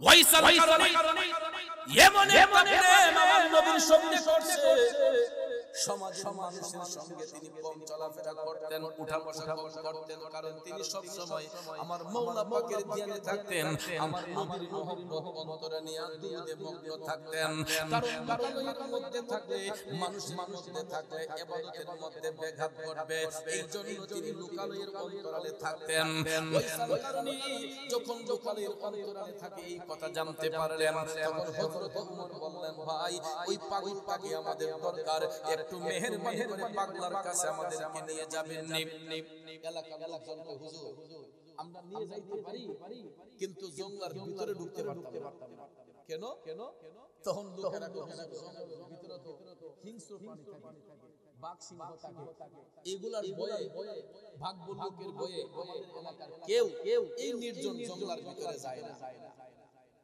হযরত ওমর হাইসা দিলেন যে আসলে আপনারা হিংস্র প্রাণীর ভয়ে যাবেন ঠিক আছে আমাদের শুধু লোকেশনটা দেখাই দিবেন হুজুর ঠিক আছে দেখেন যারা দুনিয়া এরা বাঘ ভাল্লুককে ভয় পায় কথা ঠিক না ঠিক এরা বাঘ সিংহকে ভয় পায় আর যারা আল্লাহর প্রেমে মগ্ন দুনিয়ার বাঘ সিংহ পর্যন্ত ঈমানদারদের কোনো ক্ষতি করতে পারে না কথা কোন ঠিক না ঠিক এরা রোজার বাঘও খায় না যারা মওলার প্রেমে ধ্যানে মগ্ন হয় যারা মওলার প্রেমে বিভোর হয় এদেরকে জঙ্গলার বাঘও ছয় না খায় না কথা কোন ঠিক না ঠিক এই জন্য আমার ভাইয়ারা গভীর মনোযোগ এদের প্রেম এরা প্রেম করছে আমার মাওলার সঙ্গে এরা প্রেম করছে আমার নবীর সঙ্গে কথা কোন ঠিক কি না ওই আমি একটা জিন্দা লাশ কাটিস না রে জঙ্গলার বাস আমার লাইগা 3.5 হাত কবর করিস না আমি পীরিতের রোলে পোরা মরার পরে আমায় করিস না আল্লাহু আকবার কবি এটার দ্বারা এটাই বোঝাতে চাইলেন যে আমি তো আসলে মরা আমি তো জিন্দা মরা কথা কোন ঠিক না ঠিক আমি দুনিয়ার মানুষ থেকে লুকায়িত আমার মাওলার সঙ্গে প্রেম করি আমাকে পুরার দরকার নাই আমাকে তোরা ডিস্টার্ব করিস না এটাই হলো কবির মনের ভাষা ঠিক না ঠিক যুবক ভাইরা ওই লোকেরা ডাক দিয়া কই হুজুর আমরা জঙ্গলের ভিতরে ঢুকতে পারবো না ওমর বললেন ঠিক আছে আমাদের কিছু লোকেশনটা দেখাইয়া দিবা এই সিদ্ধান্ত অটল থাইকা পরের দিন তারা রওনা হইলেন ওয়াইসাল কারণের পতাল্লাশে যাইতে যাইতে যাইতে যাইতে গো তারা যখন জংলার পারে যখন উপস্থিত হয়ে গেলেন করণ দেশে যখন পৌঁছে গেলেন জংলার পারে গিয়ে হযরতে আলী কয় হুজুর আমরা আর ভিতরে যাইতে পারবো না এবার হযরতে ওমর ডাক দিয়া কয় ধন্যবাদ আপনাদেরকে এবার আসতে পারেন এই মুহূর্তে পাগলার পাবনে তখন লোকেরা কয় হুজুর পাগলা এই টাইমে আসা যাওয়া করে আরো জোরে কন্যা সুবহানাল্লাহ এবার হযরত ওমর মাওলা আলীকে সাথে নিয়া লোকদেরকে বিদায় দিলেন ওই লোকগুলো মনে মনে ভাবতেছে আরে এরা কেমন পাগল আমরা এলাকা হয়ে যাই না জঙ্গলের ভিতরে আর ওয়াইসাল কারণে ওয়াইসাল কারণে পাগল সে জঙ্গলের ভিতর আছে ওয়াইস পাগল জঙ্গলের ভিতর আছে এই লোকগুলো তো তার মতো পাগলই দেখি এরা চলো চলো আমরা যাইগা এরা যখন চলে গেছে হযরত ওমর মাওলা আলীকে সাথে নিয়া তারা দুইজন জঙ্গলের ভিতরে ঢুকছেন দুইটা দেখে গো হযরত ওয়াইসাল কারণে কিবলামুখী হইয়া নামাজের মাধ্যমে আমার মাওলা পাকে সিজদা করতেছে আরো জোরে কন্যা সুবহানাল্লাহ ও নামাজ পড়ো রে গহীনে ডুবিয়া নামাজ পড়ো পঞ্চয়াত্তা মুক্তা দিয়া জ্ঞানী মন সাজাইও রে গহীনে ডুবিয়া নামাজ পড়ো রে গহীনে ডুবিয়া নামাজ পড়ো কথা কোন ঠিক কিনা নামাজ শুধু পড়লে হবে নামাজ শুধু পড়লেই হবে না যদি নামাজটা নামাজের মতো না হয় কি ঠিক না ঠিক নামাজ পড়লাম সুদ খাইলাম এটা কথা কইলে তো আবার অনেকের কষ্ট লাগবে নামাজ পড়লাম সুদ খাইলাম নামাজ পড়লাম ঘুষ খাইলাম নামাজ পড়লাম বেবিচারি করলাম নামাজ পড়লাম আরেকজনের ক্ষেতের লাল কাইটা নিজের ক্ষেতে ঢুকাইলাম নামাজ পড়লাম ফলের মধ্যে ফরমালিন মিশাইলাম তরকারিতে বিষ মিশাইলাম নামাজ পড়লা দুধের মাঝে পানি মিশাইলাম এই নামাজ দিয়ে আমার আল্লাহ পাওয়া যাইবনি কোন যাইবো দেশি গাই ঘাস কাটা খাওয়াইছে গাইটা দোয়াইছে দুধটা খুব ঘন গৃহস্থ সকালবেলা উঠছে বাজারে দুধ দিব গাইটা দোয়া দেহে দুধটি খুব ঘন আবার এইরকম হজিরু বলও মাথার মাঝে দিছে ফজরের নামাজও করছে আবার বাজারে যখন দুধের মাঝে আদাশের পানি মিশাইয়া বালতির মাঝে দিছে আবার জিকির করতেছে সুবহানাল্লাহ আলহামদুলিল্লাহ এমদা কইলাম কথা কোন ঠিক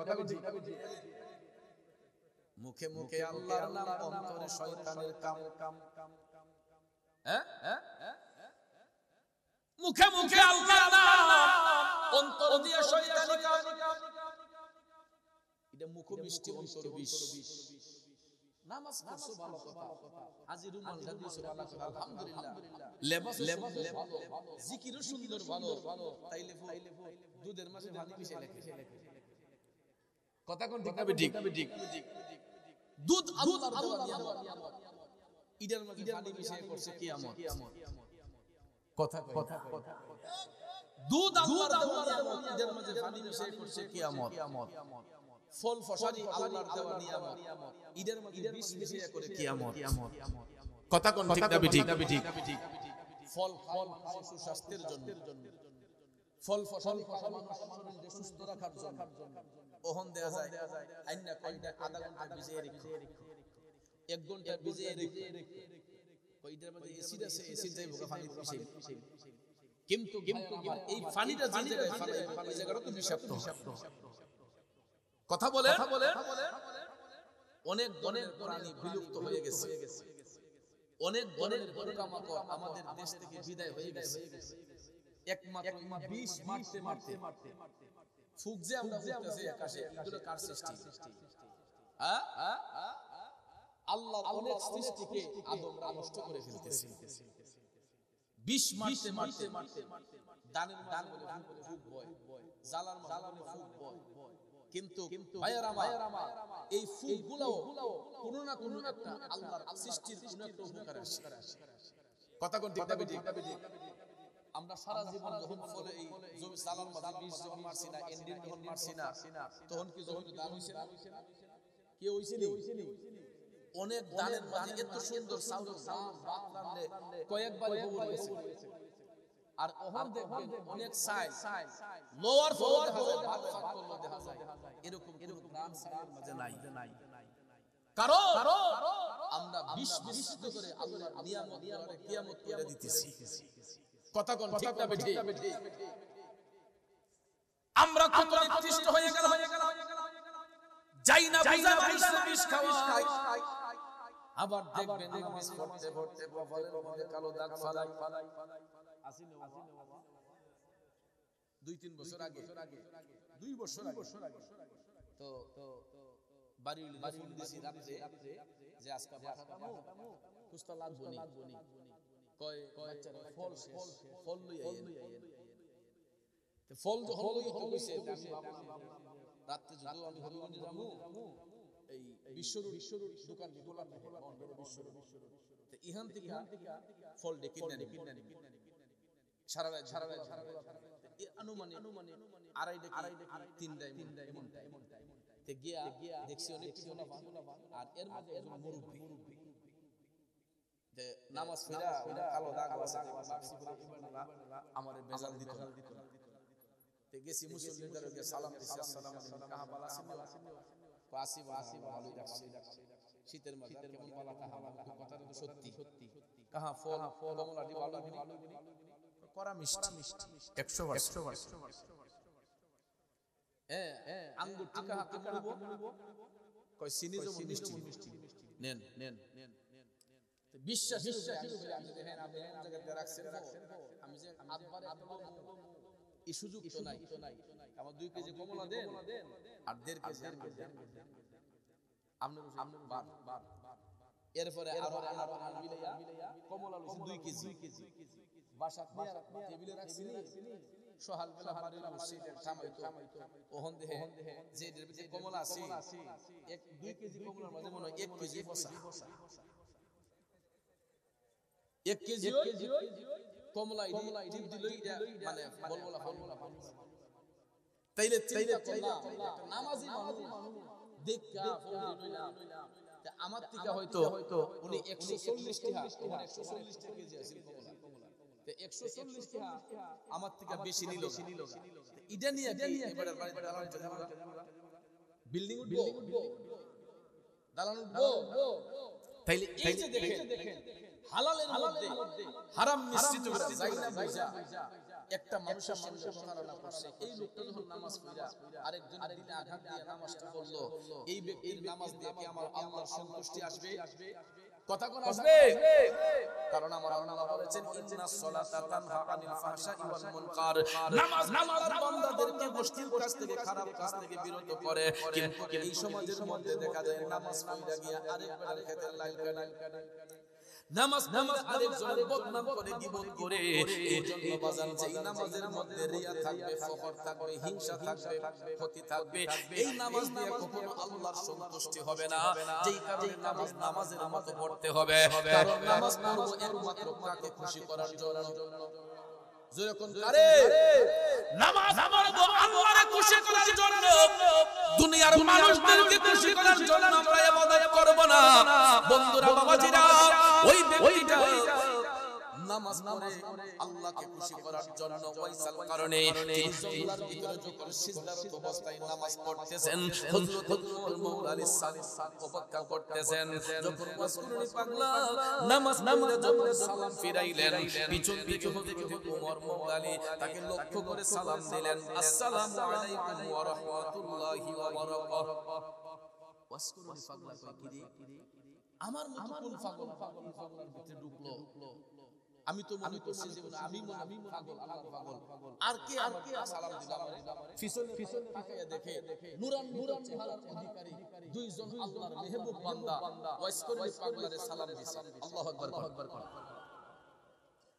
ওয়াইসাল কারণে সালাম জবাব দিয়ে কই ওয়া আলাইকুম আসসালাম ওয়া রাহমাতুল্লাহি ওয়া বারাকাতুহু। উভয়ের মধ্যে সালাম বিনিময় হলো। এবার কুশল বিনিময় করার জন্য হযরত ওমর মাওলাকে নিয়ে সামনে সামনে হাঁটা গেলেন। একটু সামনে যায়া ওয়াইসাল কারণীকে ডাক দিয়ে বলতেছেন, ভাই আপনার নামটা কি একটু জানতে পারি? ওয়াইসাল কারণী কয়, আমি আল্লাহর বান্দা। সুবহানাল্লাহ কহনা শুরু হয়ে গেছে বলে আমার নবী বলছিলেন যে এত সহজে পরিচয় দিবে না। জিজ্ঞেস করতেছেন, ভাই নামটা কি? ওয়াইস কারণী কয়, আমি আল্লাহর বান্দা। হযরত আলী বলতেছেন, আমরা তো আল্লাহর বান্দা, কোন নামটা কি? পাগলে কয়, আমি এমন একজন নবীর উম্মত যিনি রাহমাতাল লিল আলামিন। তখন হযরত আলী মনে হয়ে গেল আমার নবী তো ডাক দিয়া বলেছিলেন যে এত সহজে তার পরিচয় দিবে না।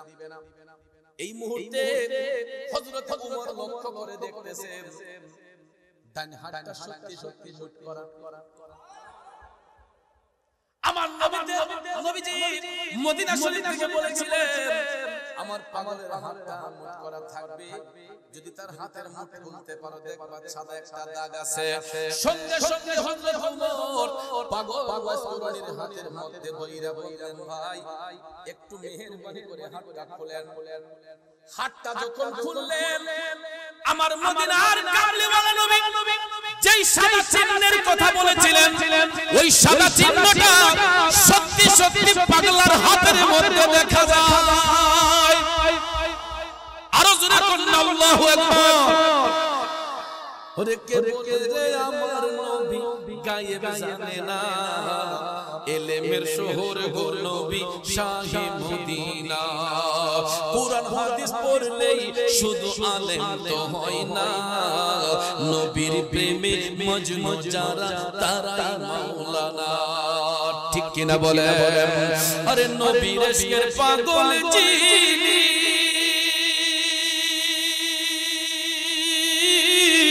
তার সাদা ইলমের খনি।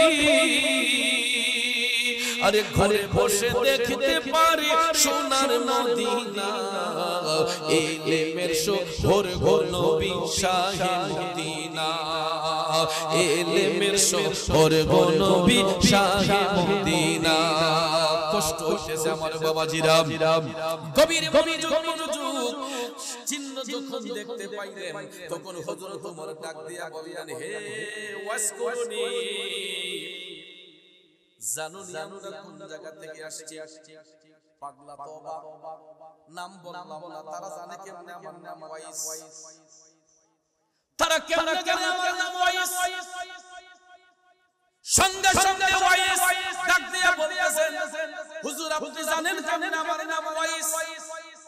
তখন হযরত ওমর ডাক দিয়া কয়, পাগলা, আর পক্ষ হতে তোমার নিকট এসেছে। এই কথা বলতে না বলতে ওয়াইসাল কারণীর চোখগুলা পানিতে টলটল করতেছে। সঙ্গে সঙ্গে হযরত ওমর ডাক দিয়া কয়, পাগলারে, আমরা মদিনা শরীফ থেকে নবীজির পক্ষ হতে তোমার নিকট এসেছি, তুমি নবীর সালাম গ্রহণ করো। ওয়াইস শোনো ওয়াইস, আমার রাসূল তোমাকে সালাম দিয়েছেন, নবীর সালাম গ্রহণ করো। আর নবীজি তার গুনাহগার উম্মতের জন্য তোমাকে একটু দোয়া করতে বলেছেন। আর তুমি এতই ভাগ্যবান, আমরা নবীর গোলামি কইরা যেটা অর্জন করতে পারি না, এই নির্জন জঙ্গলের মধ্যে থাইকা তুমি সেটা অর্জন করেছো। নে এ পাগল ওয়াজ করছি, আমার নবীর বেবুর এই জুব্বা মুবারকখানা রাসূল তোমার জন্য হাদিয়া পাঠাইছে। আর জোরে জোরে কন্না সুবহানাল্লাহ।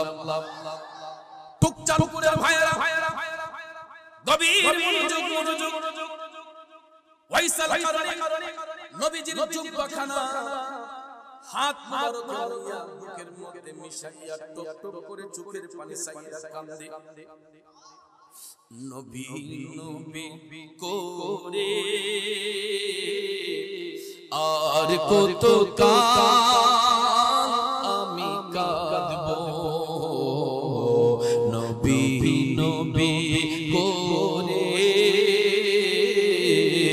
আর কত কাল আমি কাঁদবো, আপন নয়নে কবে জানি, আপন নয়নে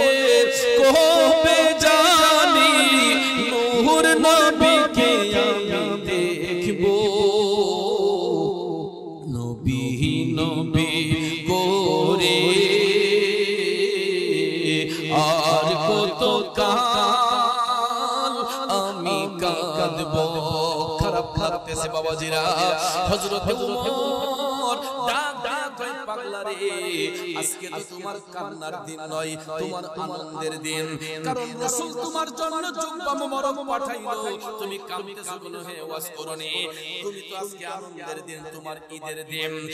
হে ওয়াজ করনি, যেহেতু জুব্বা তোমার হাতে চলে এসেছে, একটু জুব্বাটা গায়ে দিয়ে আমাদেরকে দেখাইবানি। আমরা দেখতে চাই নবীজির দেওয়া জুব্বা মুবারকে তোমারে পরে কেমন মানায়। সুবহানাল্লাহ। হযরত আলী ডাক দিয়া কই ওয়াজ করনি, নবীজি এই জুব্বা মুবারক গায়ে দেওয়ার পরে এখন পর্যন্ত এটা কারো গায়ে জড়াই ধরে নাই। তুমি যদি একটু গায়ে দিয়ে আমাদেরকে দেখাইতা নবীজির দেওয়া জুব্বা মুবারকে তোমারে কেমন লাগে আমরা দেখতাম। ওয়াসকুরনি পাগলা তখন ডাক দিয়া কই হুজুর, জুব্বা যদি পড়তে হয় আমার একটু সময় দিতে হবে, আমি ভিতরে যাই কাপড়টা চেঞ্জ করতে হবে। হযরত ওমর বললেন ভালো কথা, তুমি জুব্বা চেঞ্জ কাপড় চেঞ্জ করে আবার এটা করবা, কয়েক মিনিট সময় লাগবে। ঠিক আছে ঠিক আছে, জুব্বা পরে আসো। হযরত ওমর এবং মওলা আলী অপেক্ষা করতেছেন। ওয়াসকুরনি পাগলা জুব্বা নিয়ে জঙ্গলার ভিতরে ঢুকছেন। কিবলামুখী হইয়া সিজদার মধ্যে পড়িয়া ওয়াজ করি, আমার মাওলারে ডাক দেয়, আল্লাহ তোমার হাবিবের পক্ষ হতে আমি অধম পাগলের জন্য একখানা জুব্বা মুবারক হাদিয়া আসছে। আল্লাহ গো, তুমি যদি অনুমতি দাও আমি পাগলা এই জুব্বা খানা গায়ে দিতে পারি। দয়াল আল্লাহ রে, কি নাম জপলে পাবো তোমারে। ওয়াইসাল কারণে সিজদার মধ্যে পড়ে অ্যাপ্লিকেশন করলো, জুব্বা পরার অনুমতি চাইলো। কিছুক্ষণ পরে গায়েব থেকে একটা আওয়াজ আসলো, পাগলা তোমাকে জুব্বা পরার অনুমতি প্রদান করা হইল। তারপরে তো দেখা যায় পাগলা সিজদা থেকে মাথা উঠায় না, জমিনের মধ্যে আমার মোহনার সিজদা দিয়া কান্দে আর কয়, আল্লাহ তুমি অনুমতি দিয়েছো, তবে এই জুব্বা আমি গায়ে দিব না। গায়ে গায়ে আওয়াজ আসলো, পাগলা জুব্বা গায়ে দিবে না কেন? তুই তো অনুমতি চাইলে জুব্বা পরার জন্য, এখন অনুমতি পাইয়া জুব্বা গায়ে দিবে না কেন? ওয়াসকুরনি পাগলা কয়, আমি এই জুব্বা কেমনে গায়ে জড়াই? আল্লাহ এই জুব্বা পাবার জন্য হযরতে ওমর সহ হযরতে আলী সহ সমস্ত নবীর উম্মতরা দেওয়ানা ছিল। আজকে তাদেরকে বাদ দিয়ে আমি একাকে জুব্বাটা গায়ের মধ্যে জড়াইয়া নেই। ওয়াসকুরনি পাগলা তখন ডাক দিয়া কয়, আল্লাহ তবে হে আমি এক শর্তে এই জুব্বা আমার গায়ে জড়াইতে পারি, যদি তোমার হাবিবের উম্মতের গুনাহ maaf করে দাও। আরে প্রেম সে মারিলো কলিজা, ওয়াসকুরনি পাগলা প্রেম সে মারিলো কলিজা। সর্বয়ঙ্গে বিষে দৌড়ে ঔষধে না কারি করে, আরে দেখলো কত ডাক্তার আর যায়, ওয়াসকুরনি পাগলা প্রেম সে মারিলো কলিজা। বন্ধুরে ওয়াসকুরনি পাগলা যখন এই কথা বলছে, আল্লাহ ওই শর্তটা জুব্বা পড়তে পারি, যদি তুমি তোমার হাবিবের উম্মতের গুনাহ maaf করে দাও। আমার আল্লাহ পারে পাগল তো এমন জায়গায় কাম করতেছে, আমি তো ক্ষমা না দিয়ার পারতাম না। তখন আল্লাহ তাআলা কুদরতের জবান দিয়া ডাক দিয়া কয়, পাগলা তুই সিজদা উঠায়া নে, যা তুই যে তুই এত করে বললে, তোর উসিলায় আমি আমার হাবিব নবী মুস্তাফার কয়েক হাজার উম্মতের গুনাহ maaf করে দিলাম।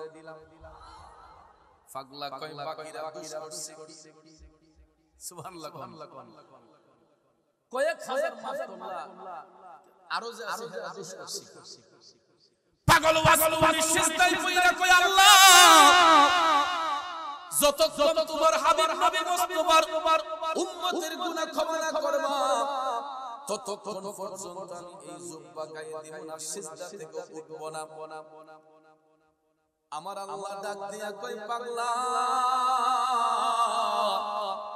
এত করে যেত বলতেছস যা আমার হাবিবের দেওয়া জুব্বা মুবারকের যতগুলো সুতা আছে সুতার উপরে যতগুলো লোমের আঁশ রয়েছে এর চাইতে 3-4 গুণ বেশি maaf করে দিলাম পাগলা কই মানলাম না সুবহানাল্লাহ আরে প্রেম কি দন লোকে বলে চিনে না কুলের ছেলে যদি তারে কেহ না শিখায় ঠিক না ঠিক আরে প্রেম কি দন লোকে বলে চিনে না কুলের ছেলে যদি তারে কেহ না শিখায় মালিক মালি আমার প্রেম শিখায়া তুই আমার প্রেম শিখায়া বসে গেলে সারিয়া ওরে প্রেম ফাঁসি লটকায়া গলায় ওয়াসকুরনি পাগলাই প্রেম সেল মারিল কলিজায় বন্ধুরে পাগলা ডাক দিয়া কয় আল্লাহ তাও মানলাম না যত তোমার হাবিব মুস্তাফা সমস্ত উম্মতের গুনাহ ক্ষমা না করবা আমি জুব্বা পরব না সিজদা থেকে উঠব না করিম রহিম নামটি তোমার আল্লাহু কাদের গুনি আমি পাপী ডুইবা যাইতাম নি মওলাজি তোমার রহিম নামটি থাকিতে আমি পাপী ডুইবা যাইতাম নি চাঁদপুরের বাবাজিরা ও বন্ধুরা এক নম্বর ডাকের উত্তর আসলো, দুই নম্বর ডাকের উত্তর আসলো, তিন নম্বর ডাক দিয়া যখন ওয়াসকুরনি পাগলা সিজদায় পড়ে কাঁদতেছে হযরত ওমর মাওলা আলী তারা তো অপেক্ষায় ছিলেন এরা কই কিও এত সময় লাগে কেন পাগলা কোথায় গেল তখন হযরত ওমর মাওলা আলীকে সাথে নিয়ে জঙ্গলার ভিতরে ঢুইকা দেখতেছেন ওয়াসকুরনি পাগলা সিজদার মধ্যে পইরা আবার কান্নাকাটি করতেছে তখন হযরত ওমর ডাক দিলেন পাগলা হে ওয়াসকুরনি এখনো কি জুব্বা পরার সময় হইল না ডাক দিতেই ওয়াসকুরনি পাগলা সিজদা থেকে উঠছে উঠটা কই হুজুর এই মুহূর্তে ডাকটা দেওয়া উচিত হইছে না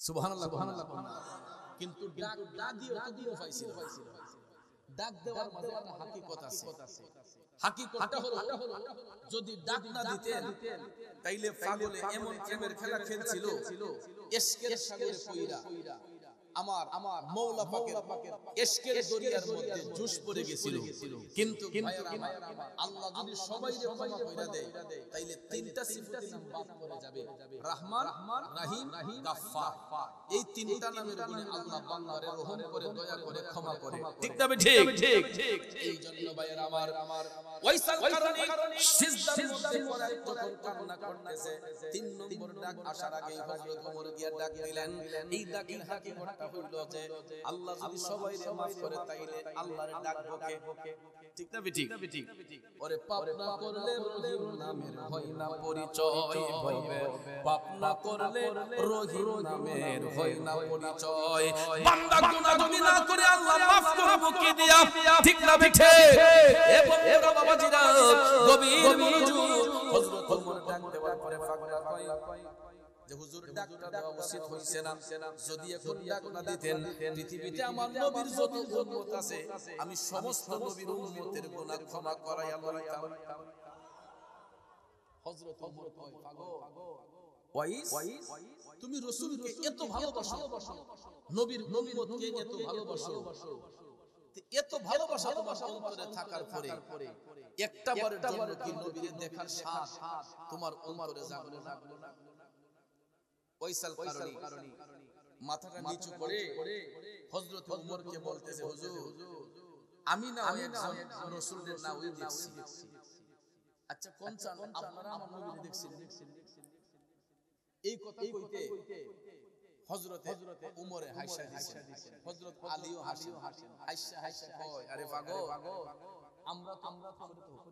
আমরা তো আইলাম নবীর কাছ থেকে দেখছি মানে অবশ্যই আমরা রাসূলকে দেখছি আমরা নবীর কাছ থেকে আইলাম ঠিক না বেঠি এবার পাগলে ডাক দিয়া কই হুজুর নবী যদি দেখা থাকে তাইলে বলেন তো আমার নবীর কপাল মোবারকের যে ব্রু মোবারক বলা ছিল এইগুলা জোড়া লাগায় না ছিল নাকি আলাদা ছিল?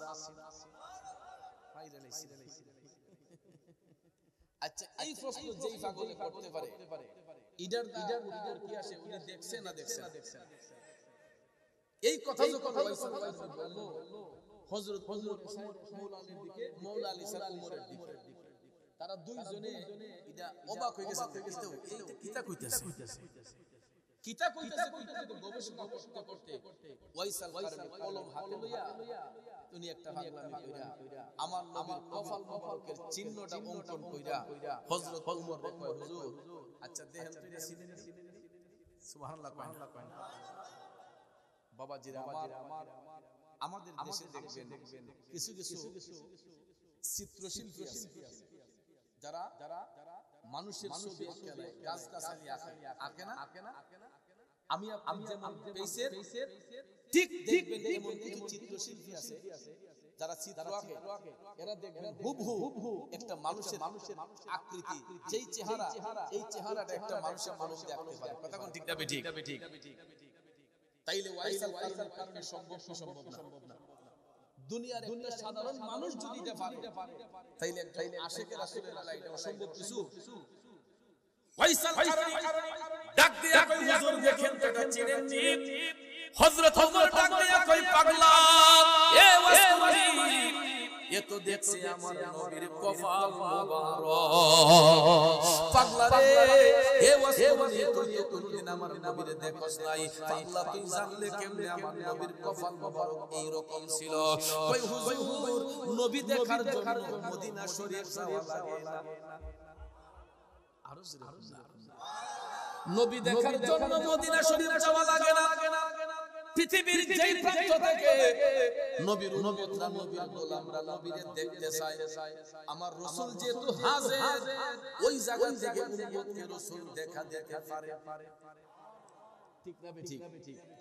আমার পক্ষে হয়তো মক্কা শরীফ, মদিনা শরীফ যাওয়া সম্ভব নয়। রাসূল আমাদের কাছে আসতে পারে, এই বিশ্বাস আছে না? নবীর আইতে কোনো গাড়ি লাগবে, প্লেন লাগবে,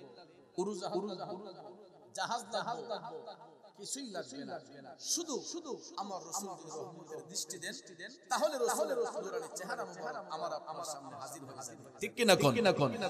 হযরত আলী কয়, তোমার সব কথা মানলাম, এরপর তুমি নবীর কাছে যাও ওসিলা ছিল। তখন ওয়াজ করলে পাগলা কয়, হুজুর আমি ইতিপূর্বে আরো 3 বার গেছি। কয়বার?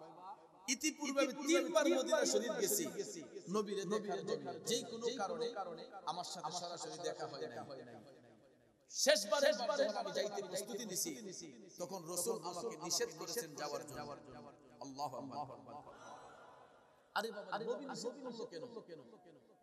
এখানে একটা প্রমাণ আছে, রওয়ায়াত আছে বাজান, এই জন্য আমার নবী নিষেধ করছেন।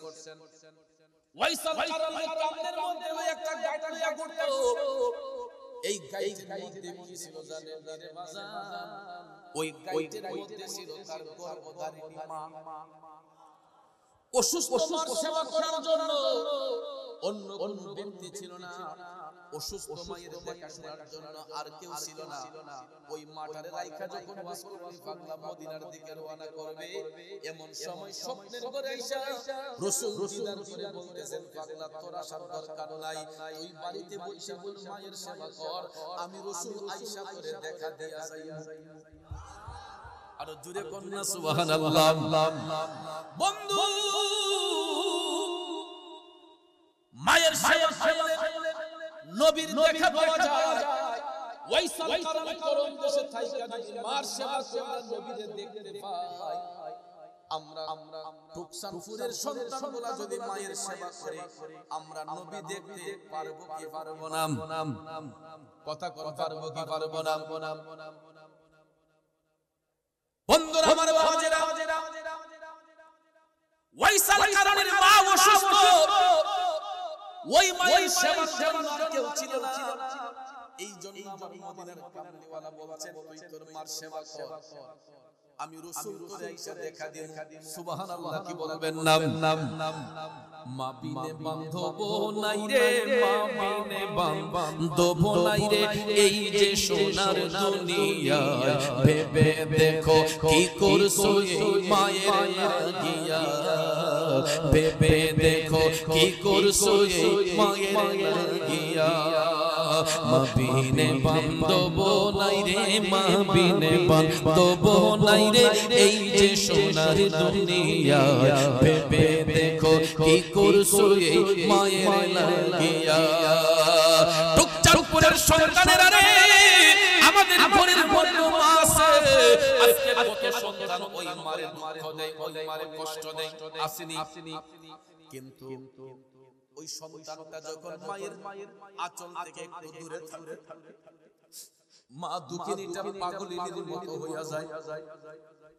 সন্তানগুলা যখন প্রবাসে থাকে মায়ের শান্তি লাগে না মাটা পাগলিনীর মতো হইয়া যায় ঠিক না ঠিক আজকে দেখলাম এই প্রবাসীদের উদ্যোগে মাহফিল এই প্রবাস নামটা শুনলে গায়ের রঙগুলা শিহরিত হয়ে ওঠে কারণ ভাইরা আমাদের সোনার দেশের সোনার টুকরো ছেলেগুলা এই লক্ষ্মী ছেলেগুলা বিদেশের মধ্যে থাকে আমাদের দেশটা যেমন সোনার বাংলাদেশ এই সোনার দেশের সোনার টুকরো ছেলেগুলা বিদেশ বাড়িতে যখন যায় এত রাত থাকার পরেও বিদেশ বাড়িতে গেলে ওই ছেলেটা একবারে নরমাল হয়ে যায়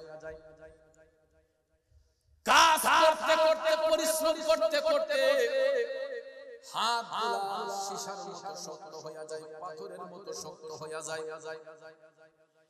এক মাস কাজ করার পরে ওই ছেলেটার হাতে যখন কিছু সম্মানী আসে টাকা আসে স্যালারি আসে মাসটা শেষ হওয়ার আগে টাকাগুলো দেশে পাঠাইয়া দেয় পরিবারকে সুন্দর করে রাখার জন্য ছেলে মেয়েগুলোকে মানুষের মতো মানুষ করার জন্য মা বাবা ভরণ পোষণের জন্য স্ত্রী পুত্রের ভরণ পোষণের জন্য ওই বিদেশি ছেলেগুলা এরা মাথার ঘাম পায়ে ফেলে ক্লান্ত পরিশ্রম কইরাও একটা টাকা নিজের কাছে রাখে না প্রত্যেকটা টাকা দেশে পাঠাইয়া দেয় আজকে ওই বিদেশিদের টাকা দেশে আসার কারণে আমাদের পাড়া মহল্লাগুলো সুন্দর হয়েছে বিল্ডিং হয়েছে বড় বড় দালান কোঠা হয়েছে আজকে যে ওয়াজ মাহফিল করতেছে গিয়ে দেখেন বেশিরভাগ অনুদান বিদেশিদের ঠিক নিউ ব্যাংকে যান গিয়ে দেখবেন টাকা যে পাঠাইতেছে আমাদের দেশের রেমিটেন্স যোদ্ধারা এই দেশে রেমিটেন্স বাড়তেছে একমাত্র প্রবাসীদের অনুদান দেওয়ার কারণে ঠিক কি না কোন এদেরকে ইজ্জত দিতে হবে এদেরকে ভালোবাসতে হবে এদের টাকাকে অপচয় করা যাবে না আজকে এদের জানজান টাকায় বাংলাদেশে মসজিদ নির্মাণ হয় মাদ্রাসা নির্মাণ হয় সামাজিক কাজকর্ম হয় স্কুল কলেজ প্রতিষ্ঠা হয় একমাত্র আমার প্রবাসী ভাইদের অনুদান আসার কারণে ঠিক কি না কোন এই প্রবাসীরা কত কষ্ট করে চাপা লইয়া বিদেশে থাকে শুনো বন্ধু এমন কিছু সময় আসে বাংলাদেশ থেকে যখন টেলিফোনটা বিদেশে যায়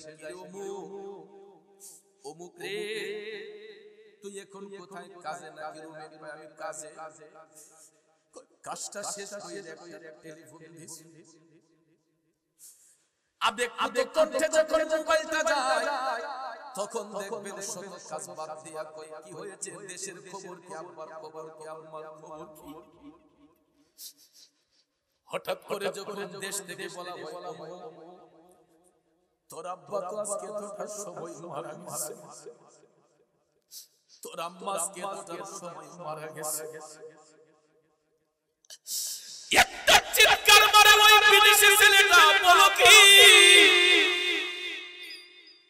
সঙ্গে সঙ্গে ভিডিও কল দে আব্বার একটু দেখাও আব্বারে দেখাও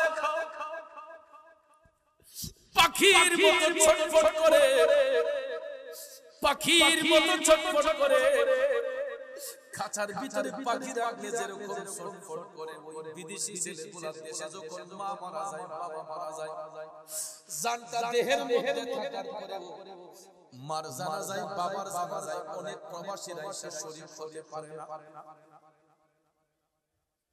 এই জন্যেরা বিদেশে কান্দা কান্দা বালিশ ভিজায়।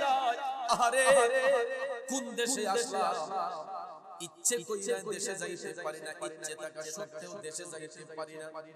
পাসপোর্টের মধ্যে সিল লাগাইতে হয়, আকামার মধ্যে সিল লাগাইতে হয়, কফিলের কাছ থেকে বিদায় নিতে নিতে দেখা যায় বাবার লাশ পচে যাবে। ঠিক না বেঠিক? তখন বাধ্য হইয়া বলে তুই পরে আইসা তোর বাবার কবর জিয়ারত করিস, তুই চিন্তা করিস না। কিন্তু যতই সান্ত্বনা দেব না কেন, বাবা হারার যন্ত্রণা তো ওই বিদেশি ছেলেটার অন্তরে ছটফট ছটফট করে।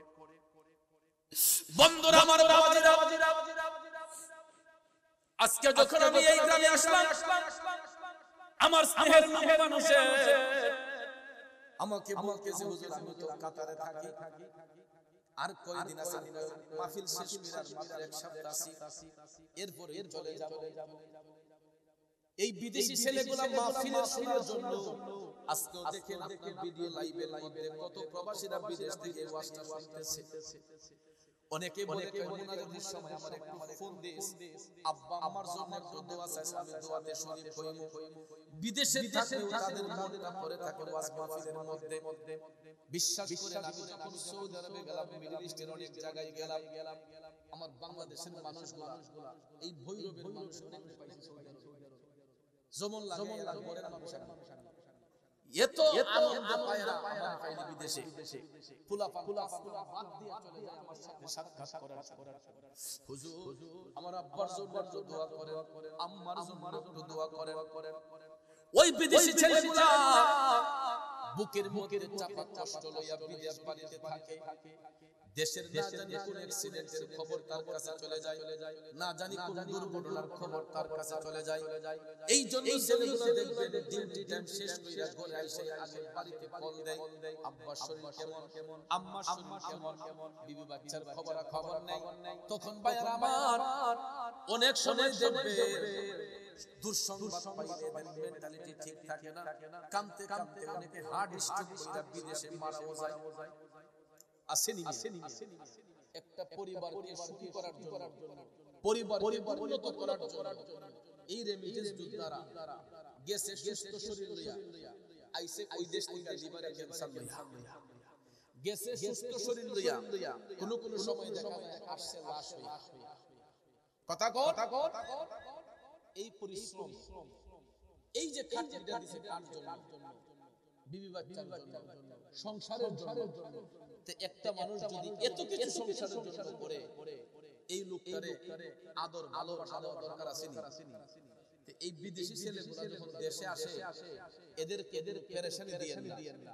প্রবাসীরা অনেক কষ্ট, এদের মনে অনেক কষ্ট। এই যে এরা দেশে আসে এয়ারপোর্টে 1 কেজি মাল যদি বেশি হয় দেখা যায় কার্টুনটা টান দেছিলাম 1 কেজি মাল বেশি আনতে পারে না। এরা কি অধিকার রাখে না? এদের টাকা আজকে দেশ উন্নত, এরা যদি 1 কেজি মাল তার বাচ্চার জন্য বেশিও আনে, এটা কি অনেক বড় অন্যায় করে ফেলছে? অনেক সময় দেখা যায় বিদেশে যাওয়ার সময় অনেক মানুষ আছে আমাদের দেশে, এরা লেখাপড়া কম জানে, অনেক বিদেশিরা অনেক সময় লাইনগুলো জানে না কোন রাস্তায় যেতে হয়। তখন দেখা যায় এদের কাছ থেকে অনেকে টাকা নিয়ে কয় আমি দেখাই দিই, এদের কাছ থেকে টাকা নেই, ঘুষ নেই। কথা কোন ঠিক যাবে? ঠিক। এরপরে দেখা যায় বিদেশি ছেলেটা বাংলাদেশে আসছে 2 বছর 3 বছর পরে, এটা যখন জায়গার কালার করতে গেছে তো শিলু এখানে ওই টাকা লাগে, এখানে ট্যাক্স দিতে হয়, এনে হাজনা দেওয়ার লাগে, এনে বাজনা দেওয়ার লাগে।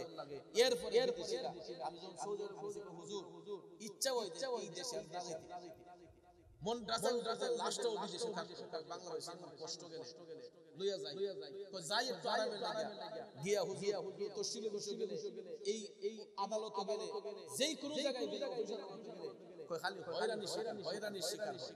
তাইলে এই যে বড় কষ্ট এদের মনে, এদের কষ্টটা দূর করবে কে? এদের কষ্টটা যদি দূর না হয় তাহলে এই দেশ উন্নত হবে না।